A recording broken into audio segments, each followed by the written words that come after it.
Hello and welcome to Hellbent Holler Live. My name is Jesse. This is Joe. We'll be your hosts this evening and every evening going forward for Hellbent Holler Live. This is actually our 32nd episode of Hellbent Holler Live. So we are so happy that you guys have decided to join us for this. What is the stone for the 32nd anniversary? I know what it is. What is it? Yes. Pig Boy t-shirts, courtesy of our man, Stingray. Okay. I don't even think he's on here yet. He is on here. Is he on here yet? I haven't seen him. So this is Joe's shirt. It says Pig Boy Lives. My shirt. Hellbent Holler on the back of it. My shirt. I checked the P.O. box today and there was a wonderful gift from Stingray 1975 in there. My shirt is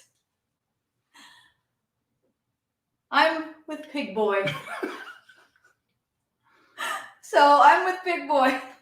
So I'm going to probably cut this into a sexy tank top that says I'm with Pig Boy. There you go. So thank you so much. The package also included barbecue, Viennese sausages, boiled peanuts, country ham. So you definitely know the way to my heart, and English tea. I was kind of like driving, and Jesse's like, "We got that package from Stingray." And I'm like, "Oh God, what's in it?" She goes, "Well, there are these Pig Boy t-shirts." And then I go, "All right." And she goes, "Oh, that's not all." And I'm like, "Oh, what else is it?" And then you just kept going. Well, there's some tea in here. There's this and this. I think the rest of it is pretty much for me. Yeah. Based on the food selections, it's all just the hillbilly selection.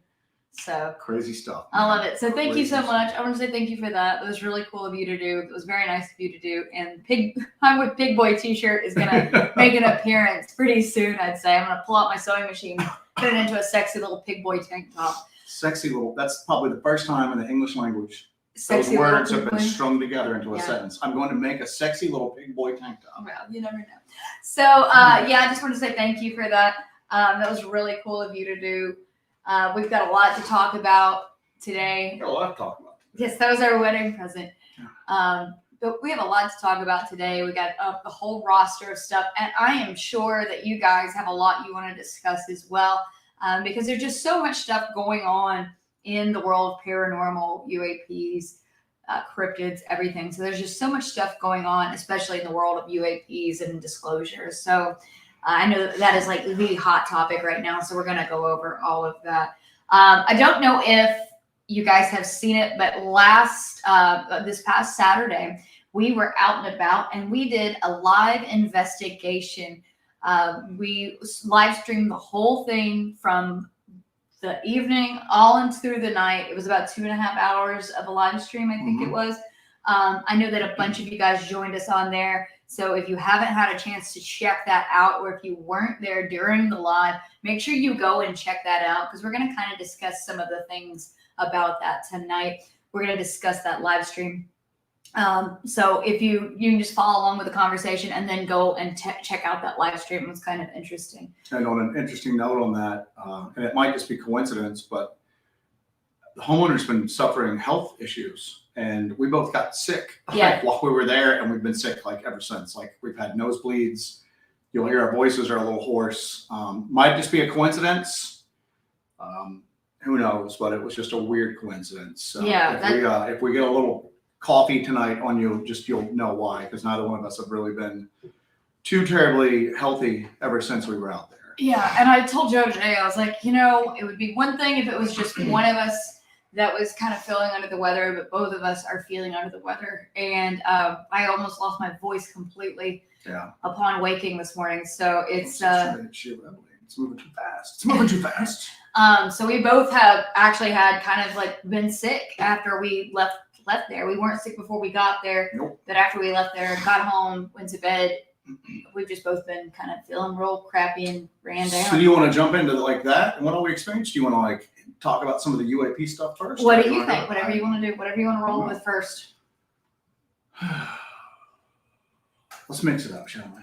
We'll start with the Vegas UAP thing. Yeah, absolutely. Then talk about the investigation we did over the weekend, and then talk about like a lot of this crazy whistleblower stuff that everybody's going on about. So So I actually tried to go live. What was that? Thursday, Wednesday? I tried to go I think live. it was Thursday. And the equipment was not cooperating. It was just a bad cable. It wasn't anything like paranormal. It wasn't anything, oh, they're trying to silence you. I had a bad cable, so I had to swap my cable out, and then the sound was better. But it was too late at that point. But let me grab my notes here. But everybody's aware of that like Vegas thing, or that the kid's family thinks they saw. Well, they don't think. They're claiming that they know that they saw like aliens in the backyard.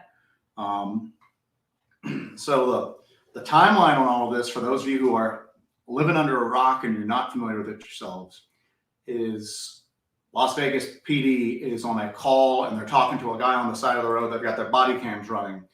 They catch a blue light coming down out of the sky. And it kind of, everybody's going, oh, it's just a meteorite. Well, it's not going that fast, and it kind of banks a little bit. People are saying they see it like kind of turn to the right, I think it is a little bit. So these cops get this weird light, and it's weird enough for all of them to stop and just stare at it. Well, then a couple minutes later, they get a 911 call from a family saying that they have two 10-foot tall creatures in their backyard, and they need help. Yeah. So the cops, they released they released the body cam footage of them seeing the light coming down. They released the 911 call of the kid calling into 911. Then they released the body cam footage of the cops sitting there going, I don't really want to go here, man. We just saw this light come down in the sky, and now they're telling us there's 10-foot creatures, and the cops are talking about how nervous they are to go. Well, then the cops get there. It's a little weird because they cut the body cam footage out before they go on the back. And needless to say, they don't see anything there, but the whole family is just insisting that there were two 10-foot tall creatures in their backyards after there was a loud noise, a flash of light, and like a shockwave. That's how they described it. Mm-hmm. They described it like a shockwave went through them. So that's the thing. Now the whole internet's like blown up about, is the kid hoaxing it? Is the family hoaxing it?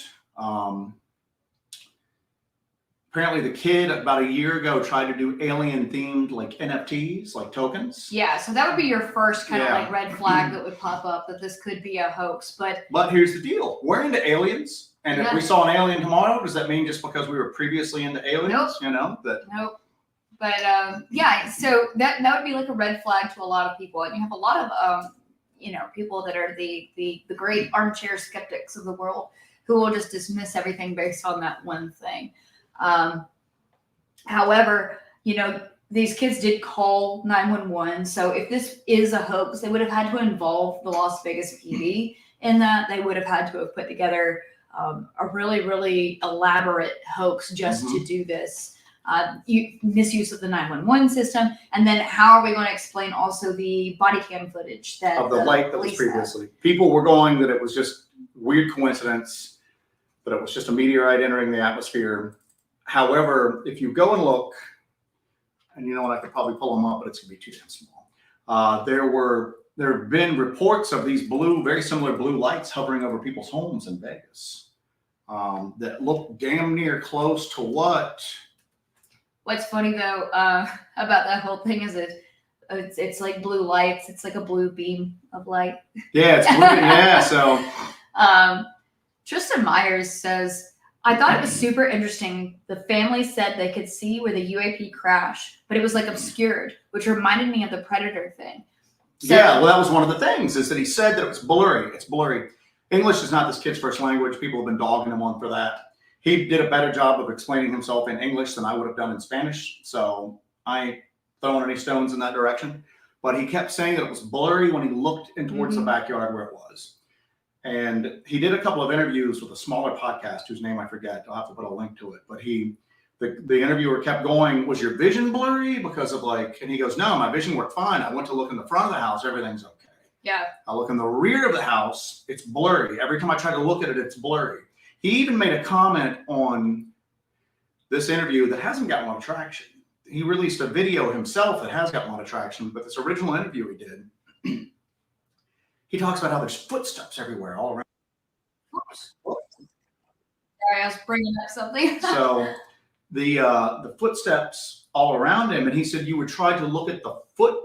He said you look at the footsteps and your vision goes blurry. I think he meant the the footprints, because he said there were really large footprints back there as well. Mhm. Like 15, 16-inch footprints, but you would look at the footprints themselves and your vision would go blurry.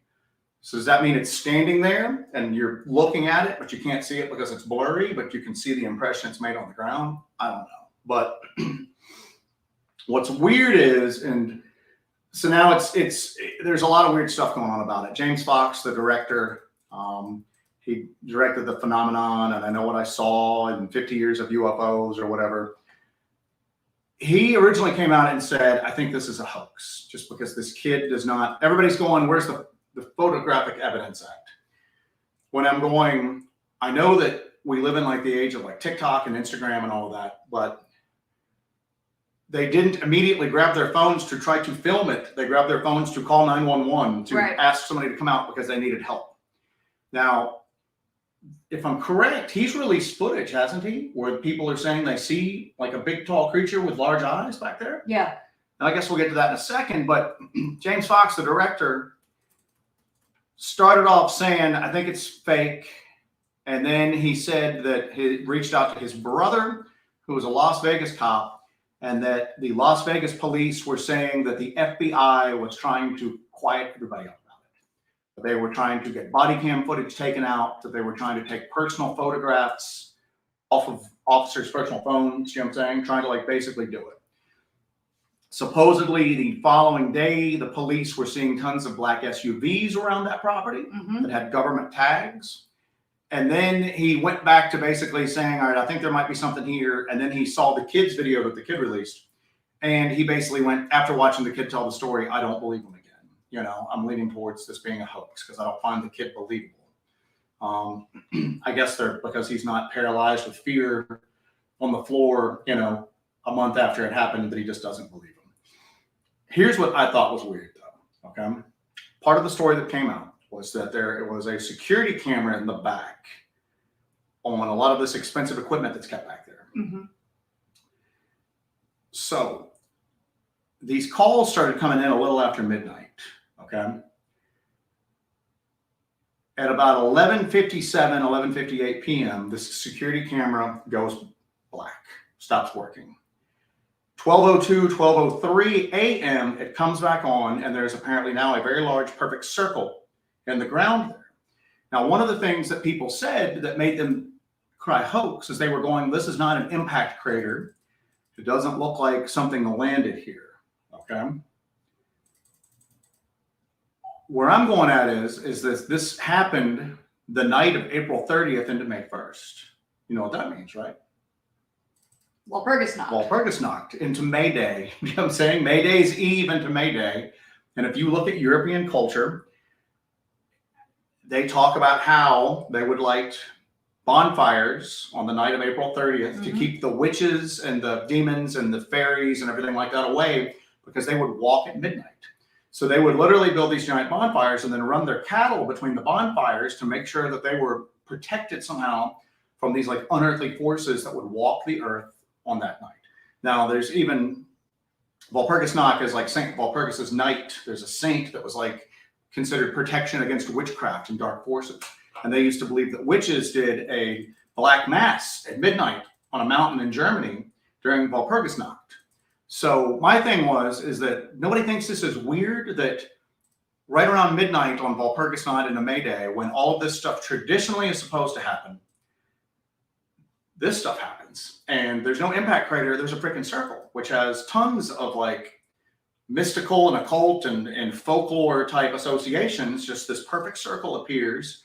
You've got a flash of blue light, and then you've got two 10-foot tall creatures. Now, he described them as aliens on the original 911 call.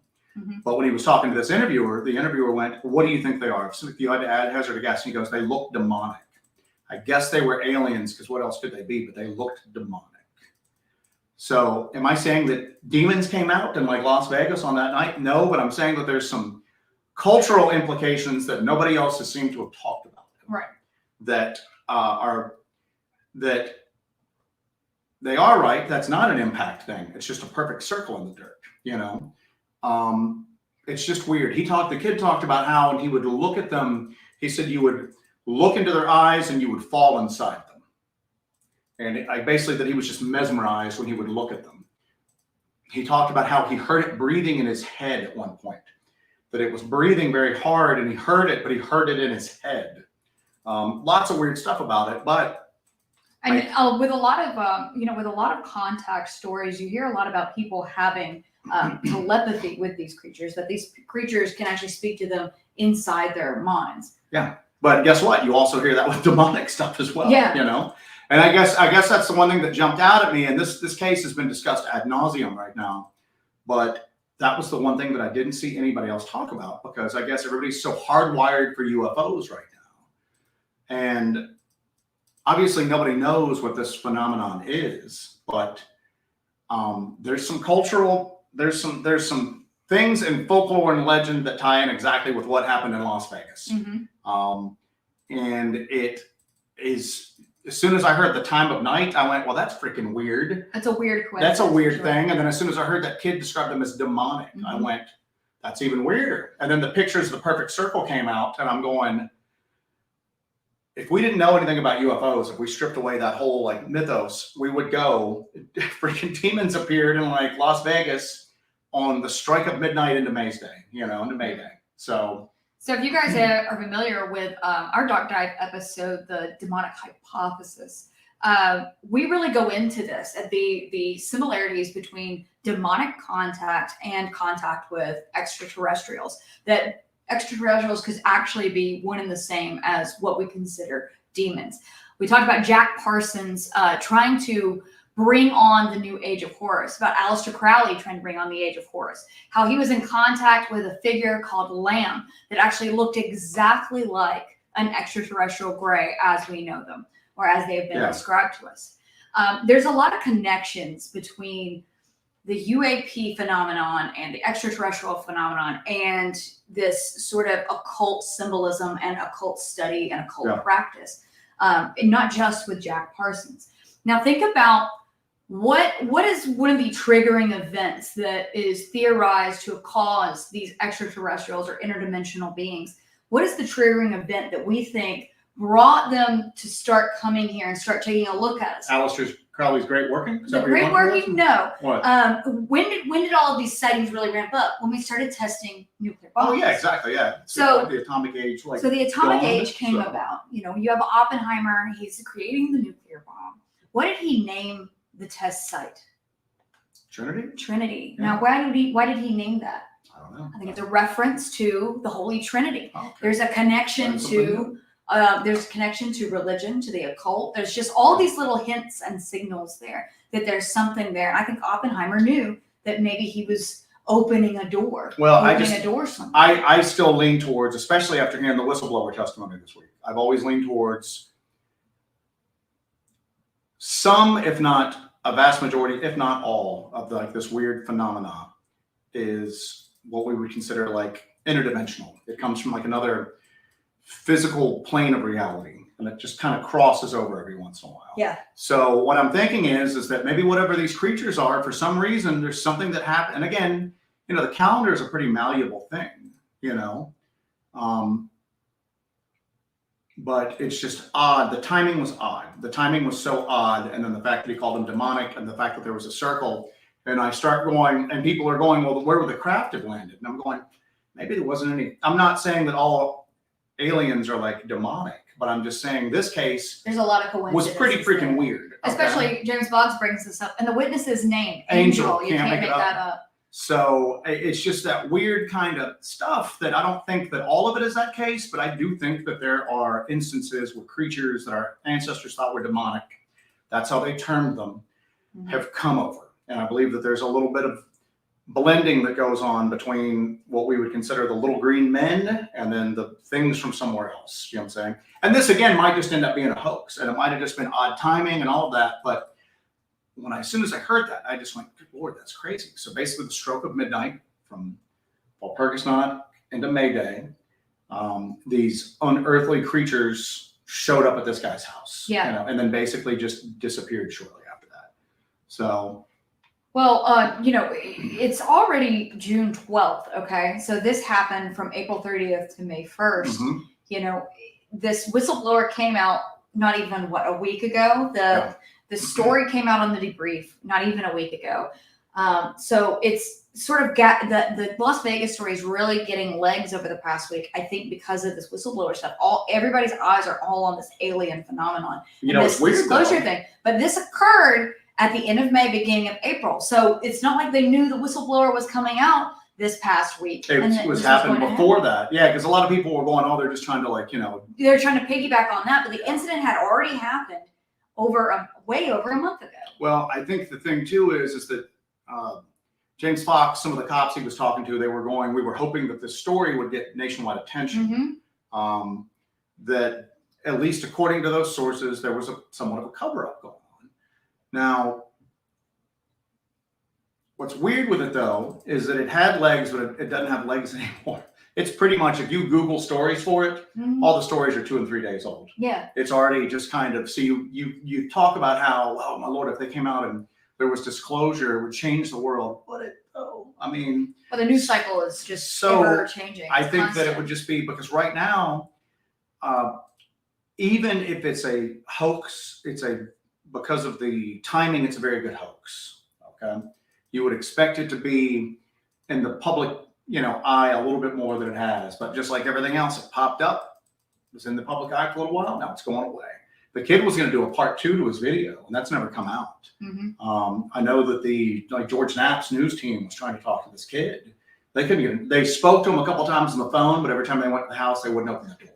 I mean, I don't think that he's just bored with it. I think that what if there was some pressure applied? There might have been, but here's the deal. You can't, I won't use this data point to dismiss the story, but it's a data point you've got to keep in mind. The kid was trying to sell alien-themed NFTs. Okay, he was trying to sell that a year ago. Again, that doesn't dismiss it, but it's something that you can't just sweep it off the table because you want it to be true. Mm-hmm. It might come out that this was a giant hoax, and the kid's whole family was on it, and it just everything. I can't rule that out. Not being there, not seeing it myself, but I am saying that it's interesting on a couple of different levels, even beyond that of just possibly an alien encounter. What if it was a encounter with just an interdimensional being, those non-human intelligences that they keep dancing around saying they're not extraterrestrial, they're non-human intelligences. We're not sure where they come from.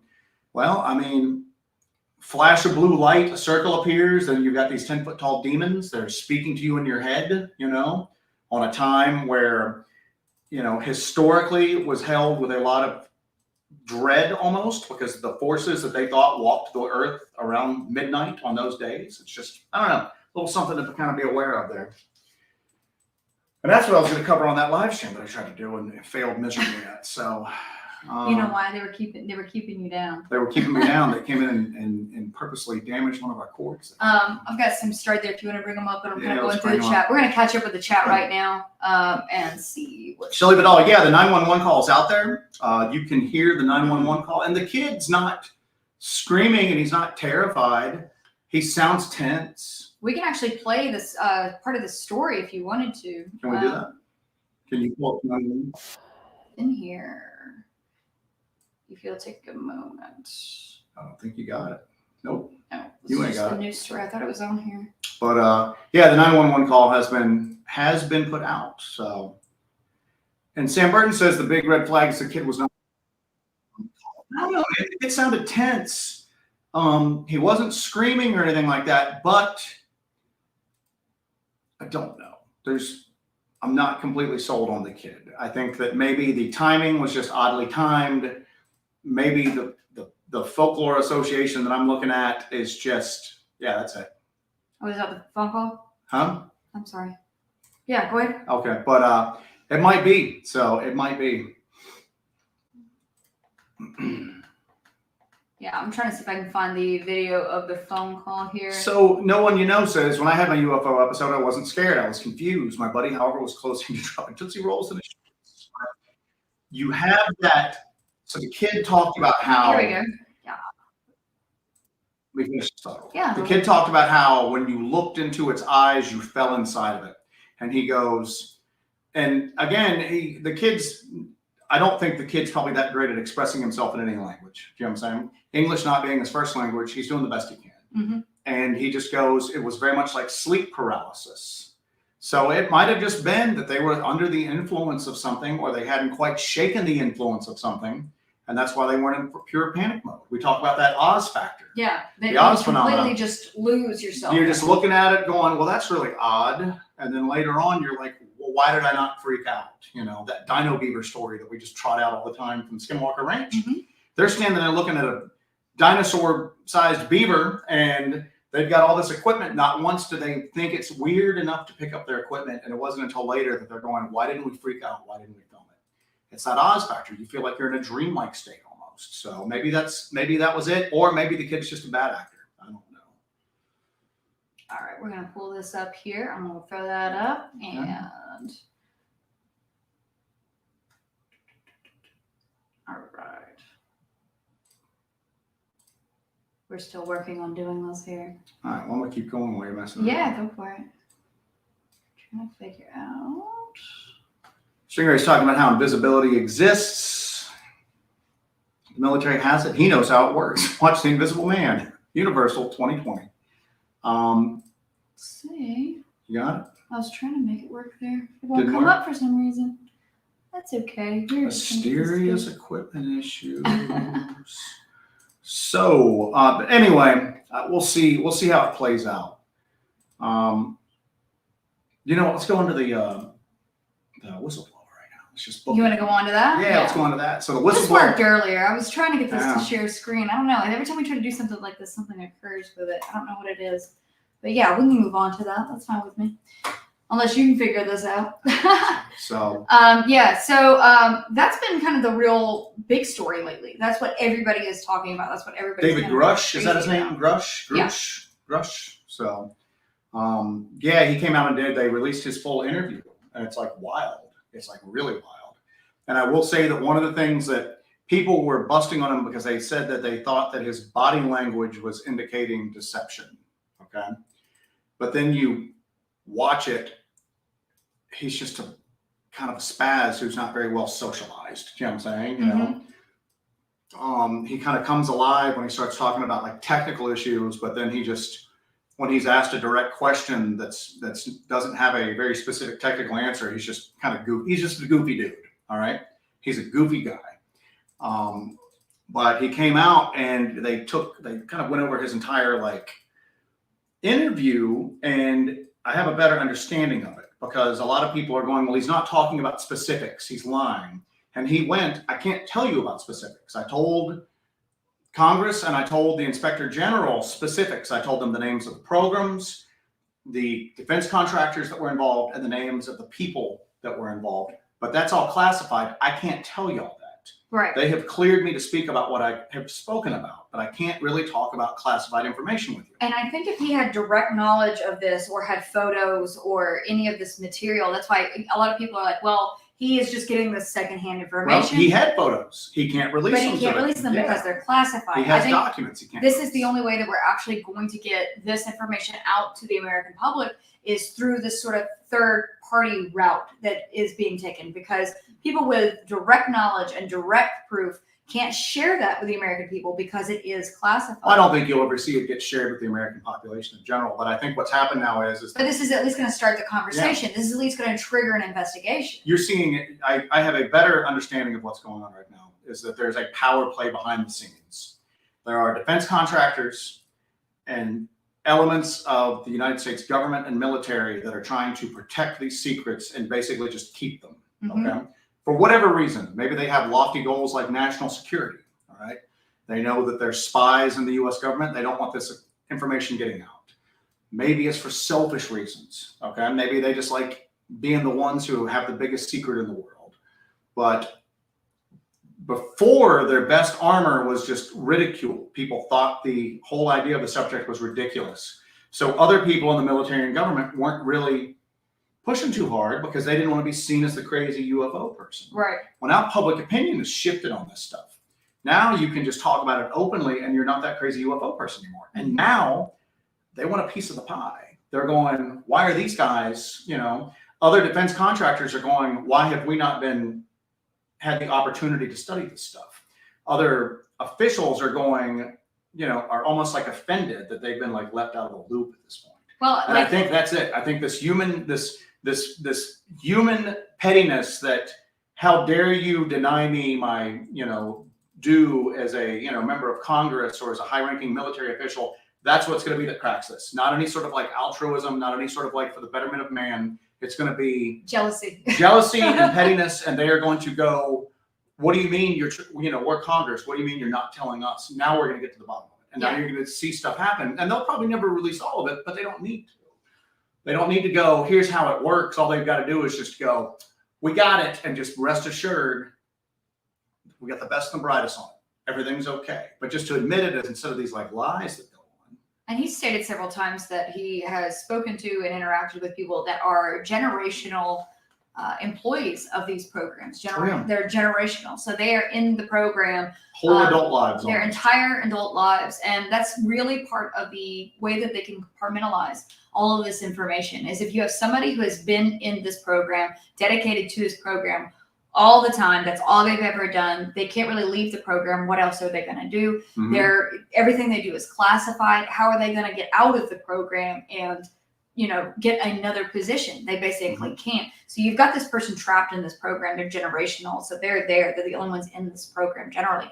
And crimes have been committed. And you come forward, to bolster your point, you have people that could probably, as we talked about with Gary Nolan, what Gary Nolan said, that we don't have our best and our brightest doing this work. You have people that could actually... You got the JV team working on it. Yeah, you could actually have somebody that could move the needle, but they need that level of secrecy to continue to operate in the manner that they've been operating, to continue to do illegal things behind the scenes. So they can't take some scientist from over here who's more qualified for this position and just plug him right in. Yeah. You have to have that level of secrecy because of whatever chicanery and nefarious stuff they're getting up to. They have to have that level of secrecy. So I think it's kind of a sort of a negotiate or like a compromise that they're making. It's like, okay, this is not the best person for the position, but we have this level of secrecy, so we're just going to stick with it. But now that the door is getting opened up on this, we could possibly have people come in and take a look at this and move the needle some more. But if we lose this level of secrecy, there's no telling what's going to come out. There's no telling who's going to get in trouble when they start going through these files. They're gonna have to do some sort of amnesty for it. And then MK Ultra had mentioned that he doesn't have any evidence. According to everything that's being bandied about right now, is he had photos and he had documents that were able to be validated, and that once the Inspector General's office and once Congress knew where to look at, they went that this was urgent and authentic, I think was the terminology that they used. He can't share that with, the news media. He's been cleared. They have cleared him as to what he can say. But he has apparently provided them with information that they were able to verify, which moved this all up, which moved the time frame over this all up and made them, so they didn't look at it and go, there's nothing here. It's just this guy telling stories. You know what I'm saying? Apparently, he gave them names. They went and spoke to those names, and those names went, because apparently there's other people that are in discussions right now that just haven't come forward, that Congress and the Inspector General's office found because of the whistleblower, whose name I can never remember, so I'm just going to keep calling him the whistleblower. But that's the thing, Grush. So but apparently he was able to get stuff out and get it to it. And apparently he came forward because he said that even though that there's an anti-retaliation law for whistleblowers to come forward, as soon as he started trying to make inroads on this, the retaliation started up. So he then left service, and I think it was at the National Reconnaissance Office, and then as a private citizen, went and brought all of this forward at that point. And then one of the things that validated him was that he was claiming, I'm being retaliated against because I've been trying to dig into this UAP thing. And they were able to validate that he had been retaliated against. Right. So, and then they were going, well, who are these people retaliating against him? And again, Gary Nolan, before this came out, he said that this guy's testimony had kicked a hornet's nest on Capitol Hill. So again, you don't know. Is this somebody who you would hope that somebody at that level of the intelligence community would not be somebody that would be easily fooled. Okay. But unfortunately, sometimes people are extremely intelligent in one way and then they're just completely clueless in another. Mhm. You can't swallow it hook, line, and sinker. Yeah, because it could be just a huge disinformation. Yeah, it could be just a huge disinformation thing. But what's weird is that the disinformation is not taking the way that I thought it was going to take. Is that if you were going to have somebody who you wanted to be a disinformation agent, it seems like you'd give the people what they want to get them all riled up. You know what I'm saying? There's spacecraft coming in. As he was doing this interview, a couple times he was like, we don't call them aliens, they're non-human intelligences. I don't know where they've come from. I don't think anybody knows where they came from.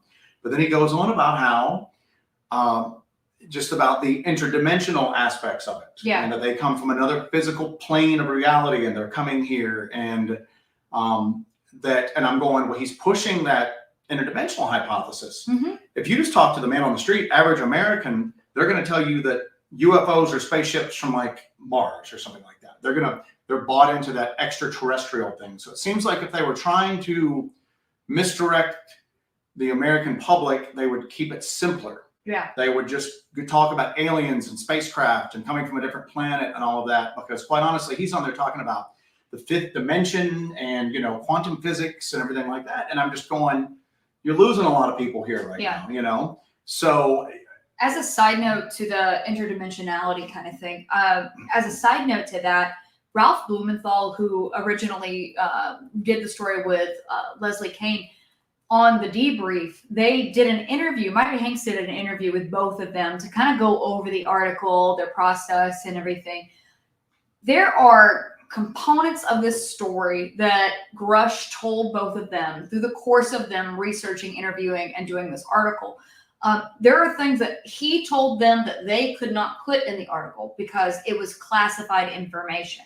And he divulged that information and they couldn't get the all clear on that kind of stuff. And they couldn't verify that stuff. So they didn't include it in the article. However, during the interview with Micah Hanks on his program, Ralph Blumenthal really hinted towards this interdimensional thing and really drove it home. The fact that there is an interdimensional quality. It's like they're dancing around the subject because they don't know how to come out and just explain say it. Or they can't just say it. Yeah. They're restricted by classifications of information. So if it's classified information, they can't really outwardly say it, but they're sort of dancing around it and really hinting towards it. And you have more. Do you know what I want to hint out real quick? It's for those people to hit that like button.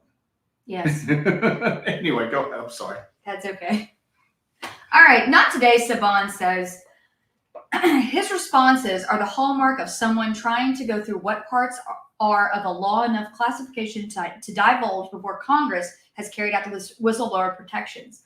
So the Gillibrand Amendment to the defense bill it just went through. It's very, very, very fresh. So nobody's really sure how far they can take these protections at this point. So this is kind of the first case study, and what a hell of a case study it is when it comes to real hardcore whistleblower protections. This is what it was put into the law for. Marco Rubio and Gillibrand put the amendment on there to hopefully get more information out, get more information to Congress, because you have what is considered a shadow government working behind the scenes, and Congress has no idea what they're doing, what they've been doing. What they're doing with the money. What they're doing with the money. Yeah. There are billions and billions of dollars that are just absolutely just missing from the budget. It's gone. They want to know where it is and what's being done with it. Are American citizens being harmed with it? Are they sending this money to foreign adversaries? They don't know what's going on with this money. So that's why they put these whistleblower protections into place, so that people are not afraid to come forward. So it's kind of testing the waters right now. I know in the past that people have found themselves with, two in the back of the head and their car off a bridge, and it's considered a suicide when they come out and talk about these kind of things. But hopefully this holds up and that more people can kind of come forward without fear of retaliation or without fear of what could happen to them. And maybe we can get some more information concerning this possible interdimensional component of Well, this. the whistleblower said that people had been killed to keep this quiet. Yeah. That he said that actually he said people had been killed in a couple of different ways about this. He said that they had been killed by the shadow government, or whatever you want to call it, in order to keep the secret, And then he later on said that the non-human intelligences were not friendly. They were malevolent, and that they seemed to behave with no care for our well-being. And the interviewer asked him, have people been killed by non-human intelligences? And he basically went, yes, they have. They've been killed by non-human intelligences. But again, I go back to this, where I go back to, they don't know where this money is going to. They don't know who's doing what they have. All they know is that they're not the ones who have it. And I think that pride and just that indignation that I'm a senator, what do you mean I'm not clued in to know this? You know what I'm saying? Is just going to be what finally breaks this free. And I still go back to this. Lance Landmark has a great comment. They can't control the next time a huge ship hovers everywhere in front of thousands, and Apple phones are going off everywhere. Mm-hmm. It might be that the veil is thinning and the activity is ramping up. And you know what? I don't think the government knows everything. They know more than we do. Yeah.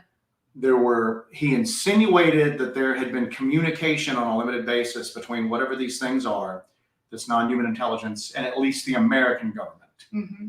So maybe they're aware of something that's coming, and they're trying to they can't control it. They're just trying to get in front of it. Yeah. Okay. There's one thing that if they know that there's going to be a mothership hovering over Manhattan at 12 p.m. on Tuesday, and they don't say anything, and then it happens, and then they appear blindsided like everybody else. Right. Or they go, listen, everyone, Tuesday at 12 p.m., you're going to see this. Don't worry. They've got choppers there. They got jets circling. We've got this under control. They at least have the illusion of control, and everything might not break down. Okay. So maybe get out ahead of it, I guess. And right now, and I know that there are more than many reasons to call BS on this story, to be very skeptical of this story. And I think we've all heard the word unprecedented so many times over the past few days concerning this story, because it is unprecedented. If true on this kind of thing, because if this is true, this is going to be the biggest story of all time. If it's all true, if all of this is true, this is going to change the paradigm of everything. He mentioned in his interview that there was a craft that went down in Italy in the 30s, and that the Vatican had knowledge of that. Think about the paradigm shift there, and why the Vatican would want to cover up the existence of extraterrestrial life that loosens their grip on society through the church, unless you're right about everything, and then this is a demonic entity coming in. I don't think it's a demonic entity, but I think that our ancestors dealt with these same forces, and demonic is how they interpret them. Okay. And then now we're dealing with these forces, and we originally thought that they were from the culture shapes your view of it. Right. Okay? And the culture then was more supernaturally involved. Okay. Plants, water, everything had a spirit. Right. Okay. And they took a more spiritual, for lack of a better term, view on stuff, so that the creatures were spiritual. Then we're in the technological age, and we go, well, these must be creatures of advanced technology. Maybe it's both. Okay.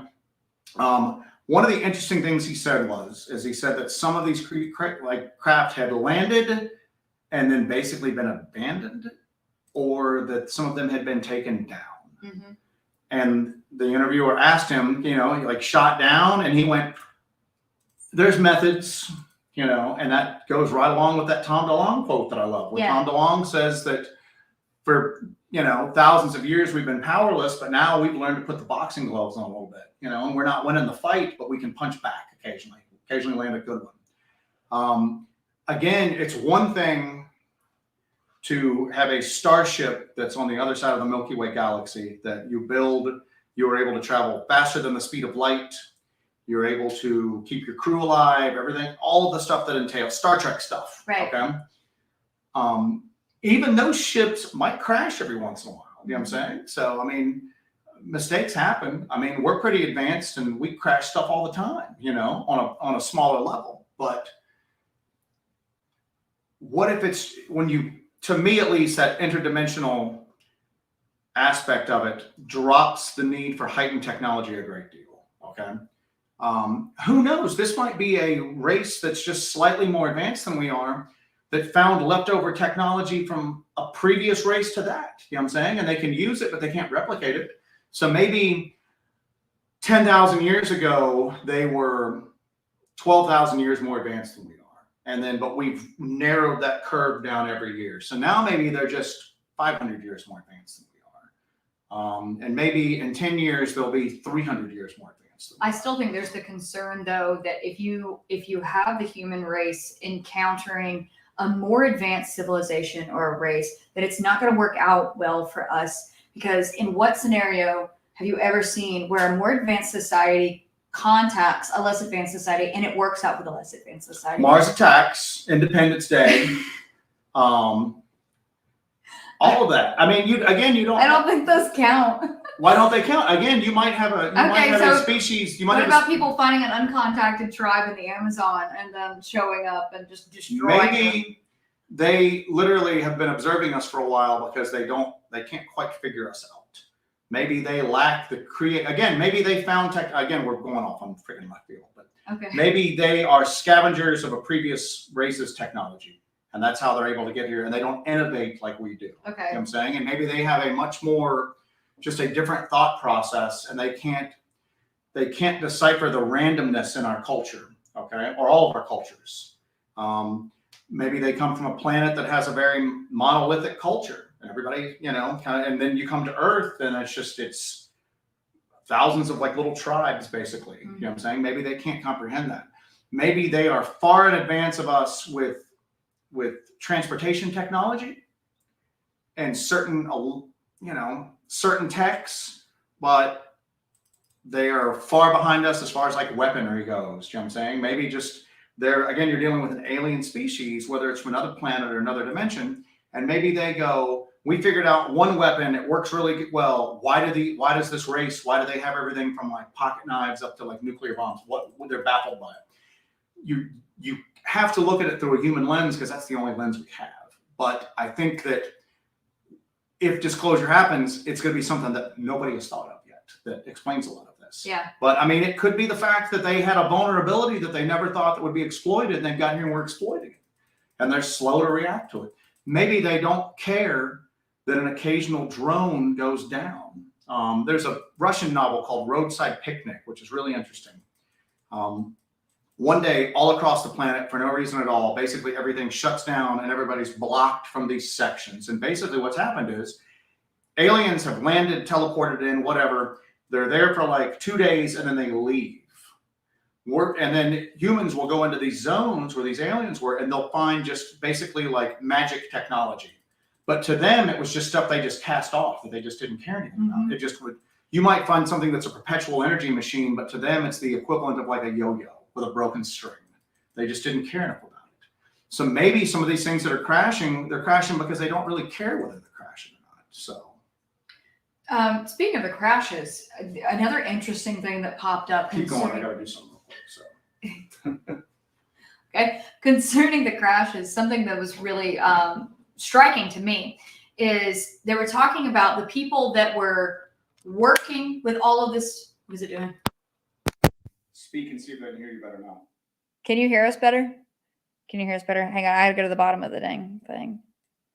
Hang on. Oh my God, we're so behind in chat, Joe. Just say, can you hear me better? Hang on, I gotta get to the. I know what to say. I'm trying to get to the bottom of the chat. Can you guys hear us better? Are our microphones working better? It's not as echoey. Is that working? Give us a yes. Definitely sounds better. Yes. Definitely sounds better. All right. We're fighting tech. So. Well, we're fighting tech. We took apart our show stuff here, our podcast stuff, because we always use, I don't know if you guys know this, we've mentioned this before. We use the same stuff that we go out into the field with to record this and do our live stream and everything. We'd use the same stuff. We use the camera that we use out in the field, the Sony. We actually use the H4n Pro Zoom mic to put everything in. We just plug our microphones into it and then route that through our camera and do this show. So every time we go out in the field, like we did this past Saturday and did a live on-scene investigation and did a live stream, we had all of that equipment with us. So we had to take the entire studio apart. And so we had to kind of put it back together to do this today. And we forgot to plug something in. However. Okay, so now if we ever sound like a soup can again. Yeah, let us know. Somebody yell at the top of it, man. So anyway. Yeah. But back to my point is that they may not care if these things crash. Whether we get it and reverse engineer it, they just don't care. Mm-hmm. Now, there's also, and somebody had just said this, that if these things crash and it's intentional, they might be throwing stuff down just to see what happens. Okay. Maybe like we would just go, like if we had the ability to time travel and you're, looking at a big batch of like just Neanderthals. Okay. Let's throw like a hairbrush in there and see if they can figure out how to use it. All right. Just simple stuff like that. It might be that it's intentional, that they're doing this stuff just to be able to see what happens.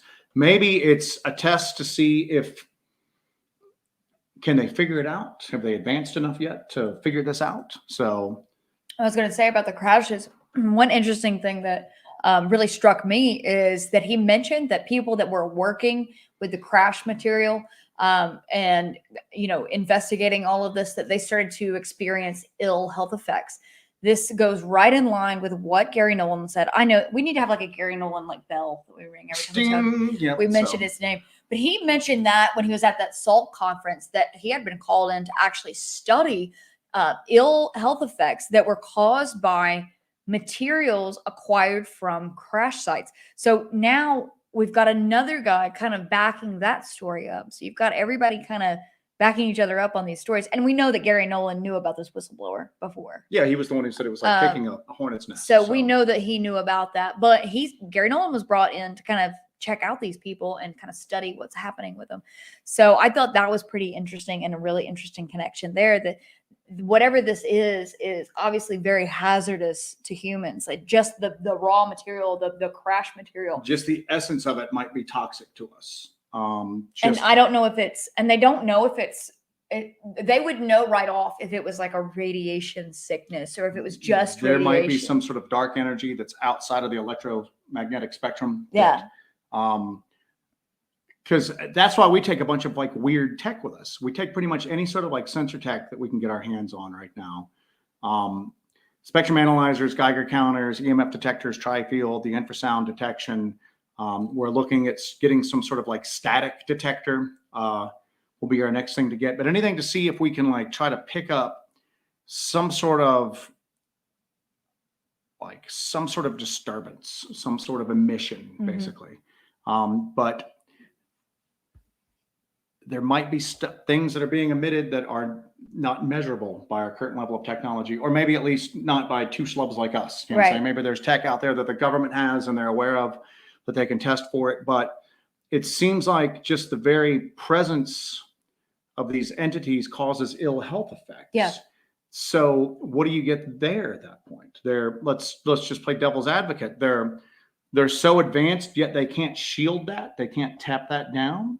So either they just don't care, or there's a malevolence there. There's a malevolence, or I mean, like we've discussed this before, that just this huge indifference towards us, that it's alien. It's beyond. It's beyond, and it's maybe we're just an ant crawling across the floor. They don't care about us. Yeah. They don't care enough to destroy us. That's why people are like, oh, if they were malevolent, they would have already destroyed us years ago. They would have already killed us all years ago. Maybe they just don't care. Well, maybe the concepts of compassion and empathy and sympathy, it's that it doesn't exist with their species. Mm-hmm. Maybe they just don't care. Maybe they are so just cold and calculating that they might as well be evil. Okay. Right. That maybe the concept of good, again, you go back to that word alien, it maybe you're dealing with something that's just so incomprehensible that trying to put human standards to it, that just none of them fit. Mm-hmm. None of them fit. So they're obviously not our like star brothers here to bring in like world peace. I think people are projecting their own desires onto that. Well, they do that with Bigfoot and Dogman. Yeah, anything like that. Something that, something's got to come save us, know, whether on like a small personal level or on like a global level, something's got to come save us. And the whistleblower today was just going, listen, these things are malevolent. People have died because of it. They just don't seem to care. And again, it just might be that their entire essence, their little chunk of reality is toxic in our reality. And you get too close to them, you get sick, you might die. So there you go. I mean, he was mentioning also that people involved in Arrow were really dropping the ball Arrow's like, I think. So do you think Arrow is willfully ignorant, or it's a like it's a half measure, or they're just like, oh, don't worry, people, Arrow's taking care of it, so they're just like an assistant there to I think that to the deception. I think there's so many wheels of machination going on that we would just be baffled by it. I think that there might be a possibility that whoever staffed Arrow purposely got people who were going to not do a thorough job of investigating it, whether through personal bias, incompetence, following orders, whatever. When you look at what is his name again? Damn it. David Grosh? Gersh. When you look at him, he's obviously more intelligent than I am. The guy's brilliant. Okay. You can tell that he's a very, very, very intelligent person. And obviously he is a seasoned intelligence veteran. He's still, and this is just a very small, like just on screen encounter that I had with this guy watching him. He seemed very still idealistic. He talked about how patriotic he was. And he's 36 years old. He didn't want to be on his deathbed wishing that he had done something and that this is immoral. And this is, he's in a way got this like wide-eyed innocence to him. He's a freaking crusader, or at least he's coming across that way. But he's also been involved in clandestine operations. But he's still maintained, if you take him at face value, that's all we've got to do right now, is that he might have been the perfect person, because maybe they've been looking for that person to really kind of go forward, knowing that initial whistleblower is going to catch a lot of crap, go through a lot of grief, might even end up dead. Okay. We don't want somebody that's going to start it and then chicken out and go, nope, I was making the whole thing up just to save their own skin. We need somebody who's willing to fall on their own sword to get this across. He might have been the guy. They might have been grooming him for a decade, doing this, feeding him little bits and pieces. The people that wanted out, have been feeding him little pieces over the past decade, knowing that. And then somebody finally give him that nudge. Because he even talked about how all the psych evaluations that he went through and everything like that in order to have his position. Somebody might this is the psych profile we need of somebody who is going to not get scared off and is going to have their morals outweigh any personal danger to it. And again, that's taken it at face value. I know that there's maybe some duplicity going on with that. But that was one of the things that struck me is that he might have been groomed to do this all along, because people were going, this is the guy we need that is not going to stop once we put him on that. Because again, the people, and then make it seem like it was his idea all along. The people that vouched for him, and I can't remember the one guy was high up in the intelligence community. He's a colonel. He's had decades of service. And they asked him about the whole topic, and he basically just went, oh, I just take anything with a grain of salt. And then they went, well, it's David Grosh. And he went, I'm just telling you right now that I have the highest respect for him. And if it's him, then I am going to say that I would look at it very seriously. And that if there was anybody on this planet that I was going to take their word for something, it's him. Okay? Yeah. So that might be it. You might be seeing the Arrow guys have been groomed to be skeptical and be naysayers. And now you've got this guy who's been groomed to kind of come out and just kind of suffer the slings and arrows just to get the word out. Because I thought it was interesting that he's 36 years old. He's very young when it comes to somebody. He's a smart guy. So you would expect somebody that's going to blow the whistle in such a major way to be somebody. It's an old man who's had his career, lived his life, and whatever happens. I'm an old man that I've lived my life, and I have to let these secrets out. This is a fairly young person. So for them to, basically throw away the possibility of having a career in any sort of, position in the government where you have to have such a high clearance, because obviously you're going to blow the whistle on whatever they do. So they're not going to give you another job like that. Right. And any other company is going to be like, okay, we're not going to give you a position in our company because you're obviously going to go and blabber all over the place about anything that goes on. For somebody that young to take that risk and really take that upon themselves is a little odd to me. But like MK Ultra mentioned on here, this guy can easily go on the UAP convention speaking circuit and make money. Very well do that. But that's such a strange way to take your career path. It's like you do clandestine operations in Afghanistan, you go through all this stuff, and it's like Now I want to go to conventions in Des Moines, Iowa, and sign coffee mugs and stay in a Best Western. So that's just kind of weird to me that somebody would do that. I know that you're like, oh, well, he can make all this money on the speaking circuit. The speaking circuit is not a glamorous thing. I think he would rather stay in the government and make that government check and get that government retirement than, again, sign coffee mugs in Des Moines, Iowa. Yeah. So, Richard Cox, thank you for that, sir. Thank you so much. Yes. So, thank you. One of the things that I thought was really interesting, that when people were trying to naysay him, and I think it was the dude that does the basement office, whatever, Greenfeld or whatever. Green Street, said he's just trotting out some of the old tired UFO tropes that you always hear about. He's talking about how Roswell was real. What is the German Bell Die Glocke, that he's claiming that was real. He's claiming that, Mussolini had found a UFO that the Americans got after World War II. All these stories that have been trotted out before, he's just recycling them. Because those are the case studies. Those are the case files. It's like you can't just come up with another one. He said, the interviewer during the whistleblowers talk, he said, well, why hasn't there been anybody before? Why has there not been leaks? And I'm sitting there going, sounds like there's been tons of leaks for the last 70, 80 years here, man. You know what I'm saying? That there's been a ton of leaks. A ton of this information is leaked, but the American population is so conditioned to just naysay it. There's a small weirdo contingent that accepts it and researches it and learns it and knows it. The vast majority of the population it's another National Enquirer story.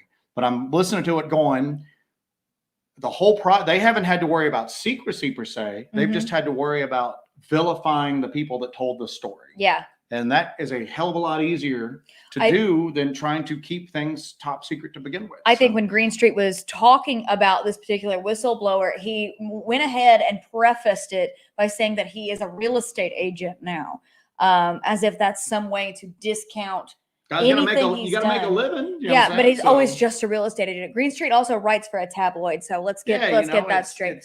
Speaking of skeptics, professional skeptics, I'd like somebody to do a wellness check on our friend Mick West after all of this. So it's just going to be, again, you get to the point where it's tied into your personality. And guess what? Here's the deal. Fine, I'm going to be a whistleblower and I'm going to come forward and tell you what's going on. Well, I'm going to sell real estate in order to be able to feed my family and pay my mortgage. Okay. So it sounds like that dude's going to be eating okay, whether his story is taken seriously by the general population or not. The moment people stop asking Mick West to chime in with his meaningless opinion, he's got to go get a real job. You know what I'm saying? So out of those two people, who is financially tied into making sure that his narrative is accepted? Mick West, man. So, all right, what do we got? April Black says that the government knows much, even with the cryptid stuff. They don't have our best interest at heart.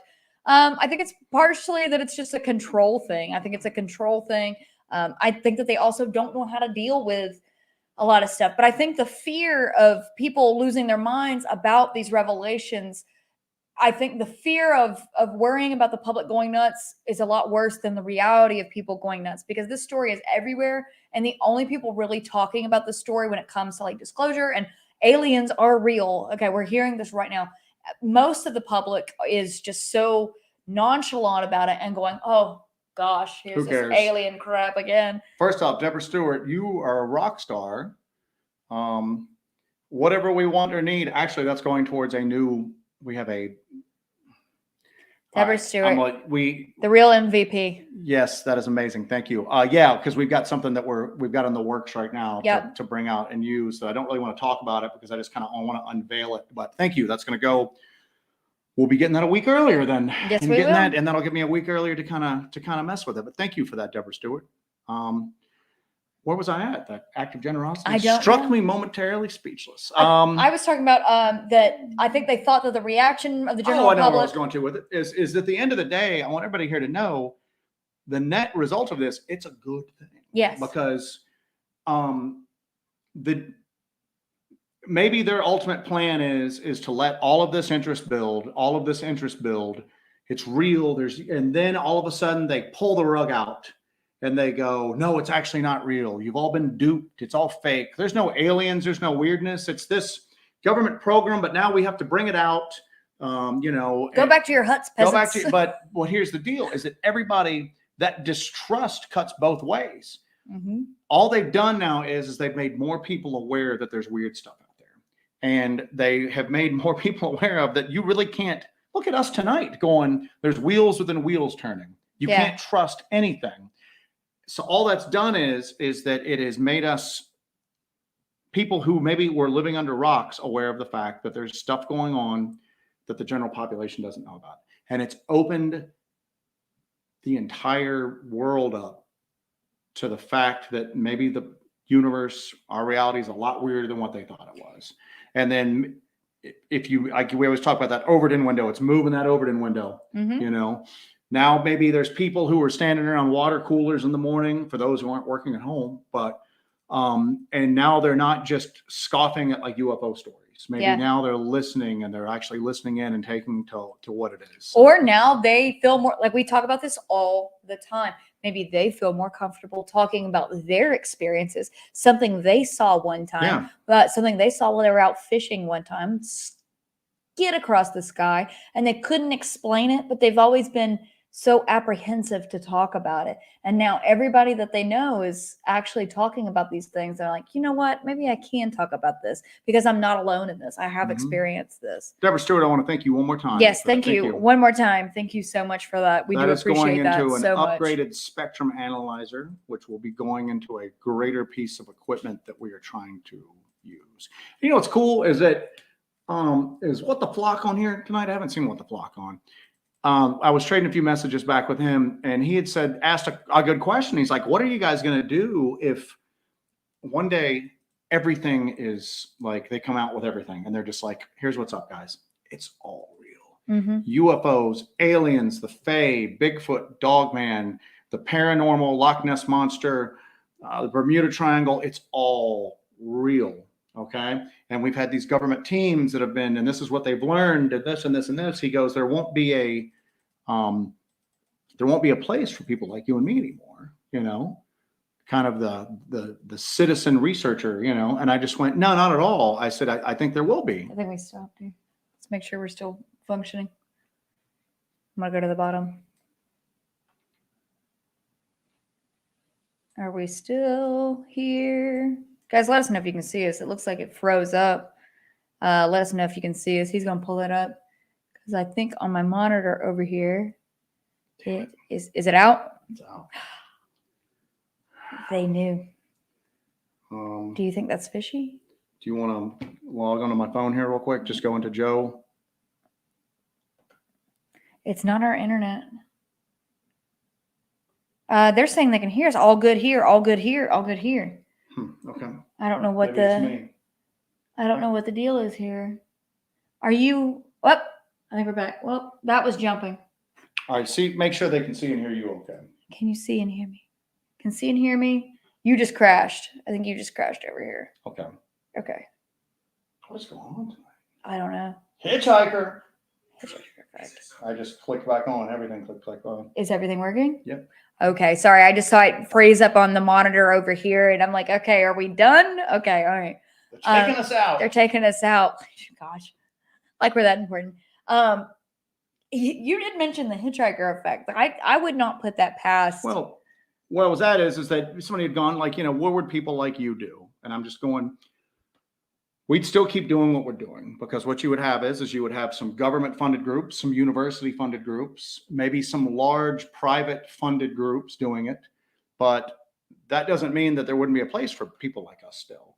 I mean, there's amateur astronomers out there, that do stuff from their backyard, even though there's people with more degrees and better equipment, 50 miles away doing it. Maybe, they're still doing it just for the pleasure of it, because they're not going to look at everything. And again, I don't think anybody needs just somebody just in authority to come here and just tell them everything. I think you need to get out and experience it for yourself. Okay. And maybe then sometimes people will not trust somebody in authority, but they'll trust maybe just like average people like us, who just go, hey, this is what we've experienced. This is what we found. Oh my gosh. Speaking of this, CNN had a guy on talking about all of this, and he's an astrophysicist, and he was such an a-hole. Yeah. Like, he was just laughing about the whole thing, talking about how ridiculous it was, that there is nothing here. If there's anything, it's out there. It's like, you're an astrophysicist. You're not paying attention to anything that's on the ground here. But just laughing about the whole thing and trying to sell his stupid book, but just being such an a-hole about it. And they're That's just the thing, is laughing and ridiculing the whole thing. And I'm like, you know what? We can talk about the whistleblower being a possible psyop, but when you have like a network like CNN with this cheeseball guy just losing his mind and laughing and just making such a mockery of things, that screams psyop to me. Well, it doesn't even have to be a psyop. A lot of the skeptical type stuff is self-aggrandizing. It's not because they honestly believe this, but look at me, I'm the smartest guy in the room. You know what I'm saying? Look at these fools with their talk of Bigfoot and everything like that. A lot of times, some of these professional debunkers, it's just a way for them to kind of feel important. Okay. You see that from Facebook groups to you see that on the nightly news. You know what I'm saying? I mean, I got one for you. What do you got? What the flock says, newsflash, we already trust you more than the government. My man. All right. My man. But go on. Sorry. But yeah, you continue for a second. Did we forget to plug something else in? No. We got to do a blade check, and I took my blade out because it's. Yeah, this has been a day, guys. We've been like out of sorts since. We've been very out of sorts. So let's move off like the news and let's talk about our weekend adventure. Did you have any comments or anything you wanted to throw up there? There's a lot of good discussion here in our chat, which usually is the case. Let's talk about. We're talking about whistleblowers without firsthand information and how they are, and how they're just kind of ridiculous. You know what I'm saying? Okay. So let's talk about getting firsthand information yourself. Okay. Getting firsthand experience yourself. What I'm doing is, if somebody had asked for a blade check. Oh my gosh. He's assembling my blade that I got. Our buddy Denim Devil, who gifted us the knives we had last week. It's like every time he gets tired of a blade, it ends up in our hands. Yeah. So talking about that CNN guy, there's a lot of smart people that are totally indoctrinated and or bought and paid for. Yep. Well, I mean, the big thing is, here's my blade of this week, y'all. If I can get the damn thing still done, working on it. It's dark. MK Ultra says CNN should scream psyop to everyone all the time. In fact, all news should be treated as such. That's some Van Helsing stuff, man. Look at that. That's crazy. He gave me a folding. It's not a throwing star. What is it? Like a throwing spike? A four-sided spike? But that's my blade that I carried on my belt all day long, just in case something needed throwing starred throughout the course of my day. Throwing star. And it gave me 5 minutes to assemble it before it needed to get throwing starred. So what the flock wants, a knee check, not a knife check. So knee check? Yeah, just a knee check. Oh gosh. All right. Hang on. Let me remove my beast here. Oh, you got the beast today. I got the beast today. All right. So I have a Cold Steel 4 Max Scout. There you go. And the limited OD green and black colorway. Well, you got a triad lock there. So that sucker is staying open. Isn't that cool? So we got a 4 Max Scout. Look how big that is. My famous knife pose there. What the flock's going to send me throwing knives. All right. So when I was like a kid, I was a weird kid. I know that probably shocks everybody watching the show right now. But I was like obsessed with like throwing knives, right? But I didn't own like professional throwing knives, right? I had old like butcher knives. Are there professional knife throwers? Yeah, there are. Okay. Well, check it out. There's people that do it, that put on like exhibitions, stuff like that. It's not that many of them. But I had like old butcher knives, like boot knives, like cheap Pakistani Bowie knives. I just had this like mixture of knives, and I took an old army folding table, a wooden table, hung it on bungees, and I would just throw knives like for like hours at night. I was a freaking weird kid. So by virtue of none of the knives being the same size or weight or anything like that, I got to the point where I could just pick a knife up and flip it and see how it rotated and then just stick. I got really freakishly good at throwing knives. Okay. It was pretty cool.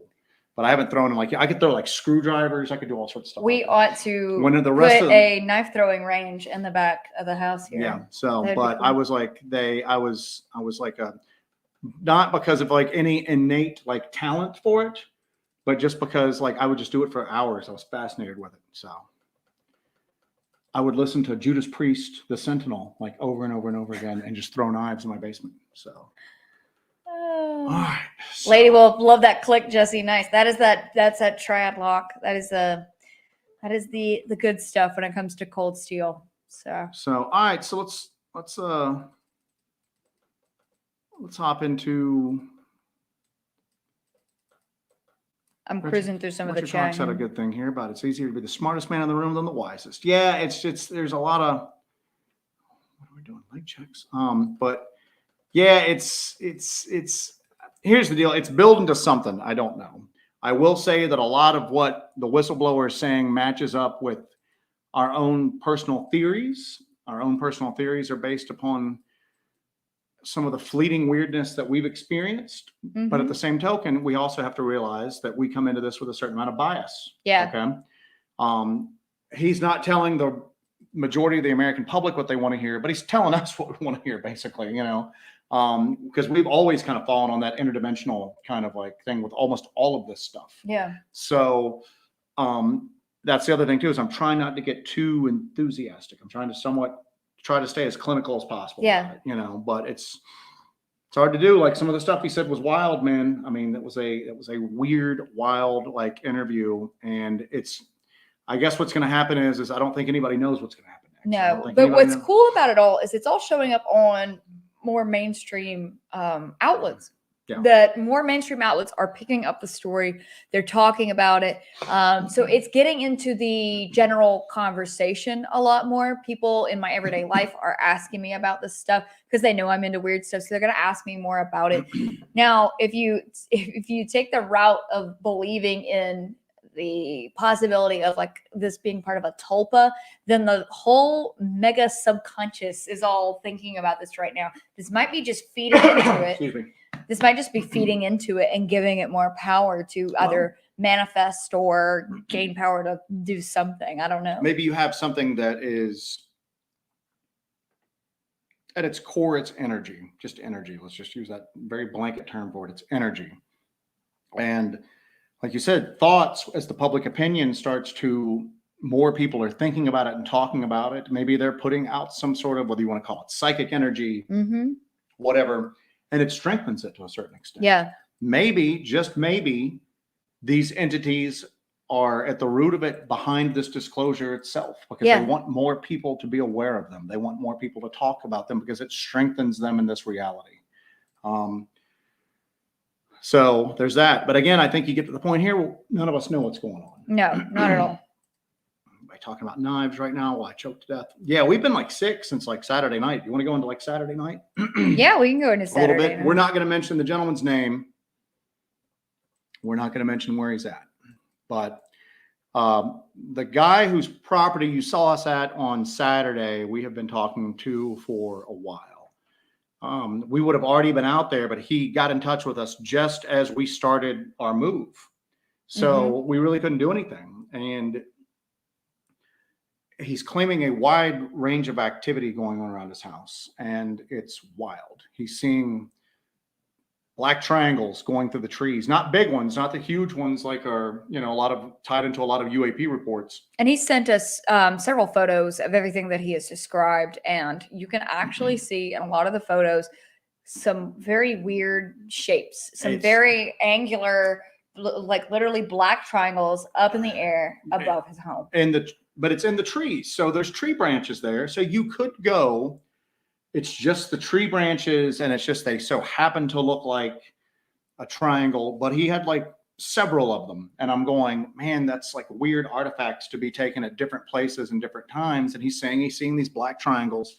They're dropping white balls of light. There's things running on his rooftop. There's things banging on the side of his house. He's seeing shadow figures look inside his window. He's had doors in his house opened. So it's poltergeist activity is actually taking place. Yep. So he talking to him, because I've been talking to him some. We've been getting emails from him, and then I've talked to him via Zoom a few times. And we were hesitant because I'm just going, man, it's like every literal thing that you can think of is going on here. Yeah. You know, 20 miles away, they're having large canine sightings right now. When I say large, like the size of like a horse almost, you know what I'm saying? You know, weird stuff is all going on in this area, but I'm listening to this guy's stories, and even being as open to it as we are, you want to try to be as clinical as you are with it, okay, as you can be with it. And, you know, we're looking at these photos, and some of the photos we couldn't see anything at all. Yeah. We couldn't see anything. We just couldn't see it. And then some of the other photos we're looking at going, whoa. He sent us one small video clip where he was focusing on something in the tree. We couldn't see anything in the tree, but we could see figures moving around. Remember that one? Yeah. And we were like, I'm like, what are you trying to show us here? And he's like, oh, there's this shape in the sky and the trees. And I'm going, those are branches. Did you notice the things moving on the ground? Yeah. These black shapes kind of darting through your trees that look like upright figures. So he had a wide variety of stuff going on. He's been suffering some really strange health issues. Some nights when it's really, really active, he's waking up the next morning and his ears are bleeding. Mm-hmm. And he'll send us photos of blood, literally dried blood out of his ears, going, I woke up like this in the morning. You know, I've gone to the doctor. They can't figure it out. They can't figure out what's going on. I don't have an ear infection. I don't have a ruptured eardrum. I don't have anything like that. They're not finding any open cuts in my ears. Like maybe I dug in my ear while I was asleep and my nail cut it. They don't know why I'm bleeding out of the ears. So prior to us going down there, he described a few of his health issues to us, and a lot of he was having some thyroid issues. He had to be put on medication for that. His vision started to fail. He started to get cataracts. And we're also thinking that might be part of it. That also might be playing into what he's seeing. So we're trying to vision problems, and maybe he's seeing stuff that just isn't there, and he's spooked and he's imagining. So then he described, you know, this premature cataracts, and then he described that he was having trouble with his teeth. He was having to have teeth pulled. Having thyroid issues. So first thing that comes up in my mind is, okay, we might have a radiation issue here. So we always take all of our equipment when we do any kind of investigations. We're like, all right, we're definitely going to take the Geiger out there and see if there's any kind of residual radiation or ongoing radiation, because a lot of this stuff kind of points to some sort of high dose of radiation poisoning. Yeah, so that was kind of my first theory on the whole thing when we went out there. And so one of the things that's important is that we talked about that self-aggrandizing type thing that has with debunkers. Well, sometimes it's with people that, let's just be honest, we all know this is true. Sometimes people come forward with claims of activity because they want the attention. Okay. Mm-hmm. Maybe there's not even any money in it for them, but for whatever reason, they want the attention. And we asked him, do you think that this activity is centered upon the property or it's centered upon you? And he gave us a really interesting answer. He said that, that he's not really able to drive that much because of his vision problems lately. And he thought that whatever this was, it sensed that he was there alone and he was kind of stuck most of the time. Isolated. He goes, I think it senses, it knows that I'm isolated. It knows that I'm an easy target. I feel like I'm in a test tube sometimes. Yeah. He used those exact words, that he feels like he's a test subject and he feels like he's in a test tube. So it didn't come across like, oh, I'm the chosen one and this activity has chosen to be here. It came across kind of sad. You know what I'm saying? He's just going, I think it knows that I'm an easy mark right now. And I think it's taking advantage of it. And he talked about how the more he paid attention to it, he said sometimes he'll go outside to try to take film of it and he'll not lose time. He'll just get so wrapped up. All of a sudden he realizes I've been out here for 6 or 7 hours trying to take film of it and trying to take photos of it. And he goes, those nights I feel very drained the next day. He goes, I think it's draining me, but at the same token, I can't stop. And it seems like it feeds off of attention in some way. Yeah. So we finally were able to get down and check it out. And anytime you go meet somebody that you've just spoken to on the internet, you know what I'm saying? You have to be a little bit on guard because let's just be honest, this is a weird subject. And sometimes it attracts cool, weird people. Sometimes it attracts not so cool, weird people. And we had talked to him several times on Skype. He seemed legit. He seemed whatever. But at the same token, you have to you have to be cautious with this stuff. So we set up a time to go down and check out his property. And that's what we did. We went and checked out his property. And we got there early in the day. He talked about how there were 2 separate spots on his property where the majority of the activity happened. We had him walk it with us. And then we spent a few hours during the daytime just getting baseline readings of the property, right? Now, we're not used to doing this sort of stuff around like houses. He's rural. He's really secluded out there. He's got one neighbor that was about a quarter mile to the side. So he's got a neighbor that's over there, and he's got electricity. There's a house like right here, and then there's a state highway over here that has a bunch of traffic because they recently tore down an old bridge. And so there's traffic being routed there. So that was kind of surreal for us because usually when we do this, we're very secluded when we're doing these investigations, right? So we go through, we take like baseline readings. I make sure to see what like his Wi-Fi is doing because he's got like a very weak intermittent Wi-Fi signal. He's got very little cell signal out there. Now you saw we were using a cell booster this time that our friend Steve Causey made for us. So we were testing that to see how that affected the equipment.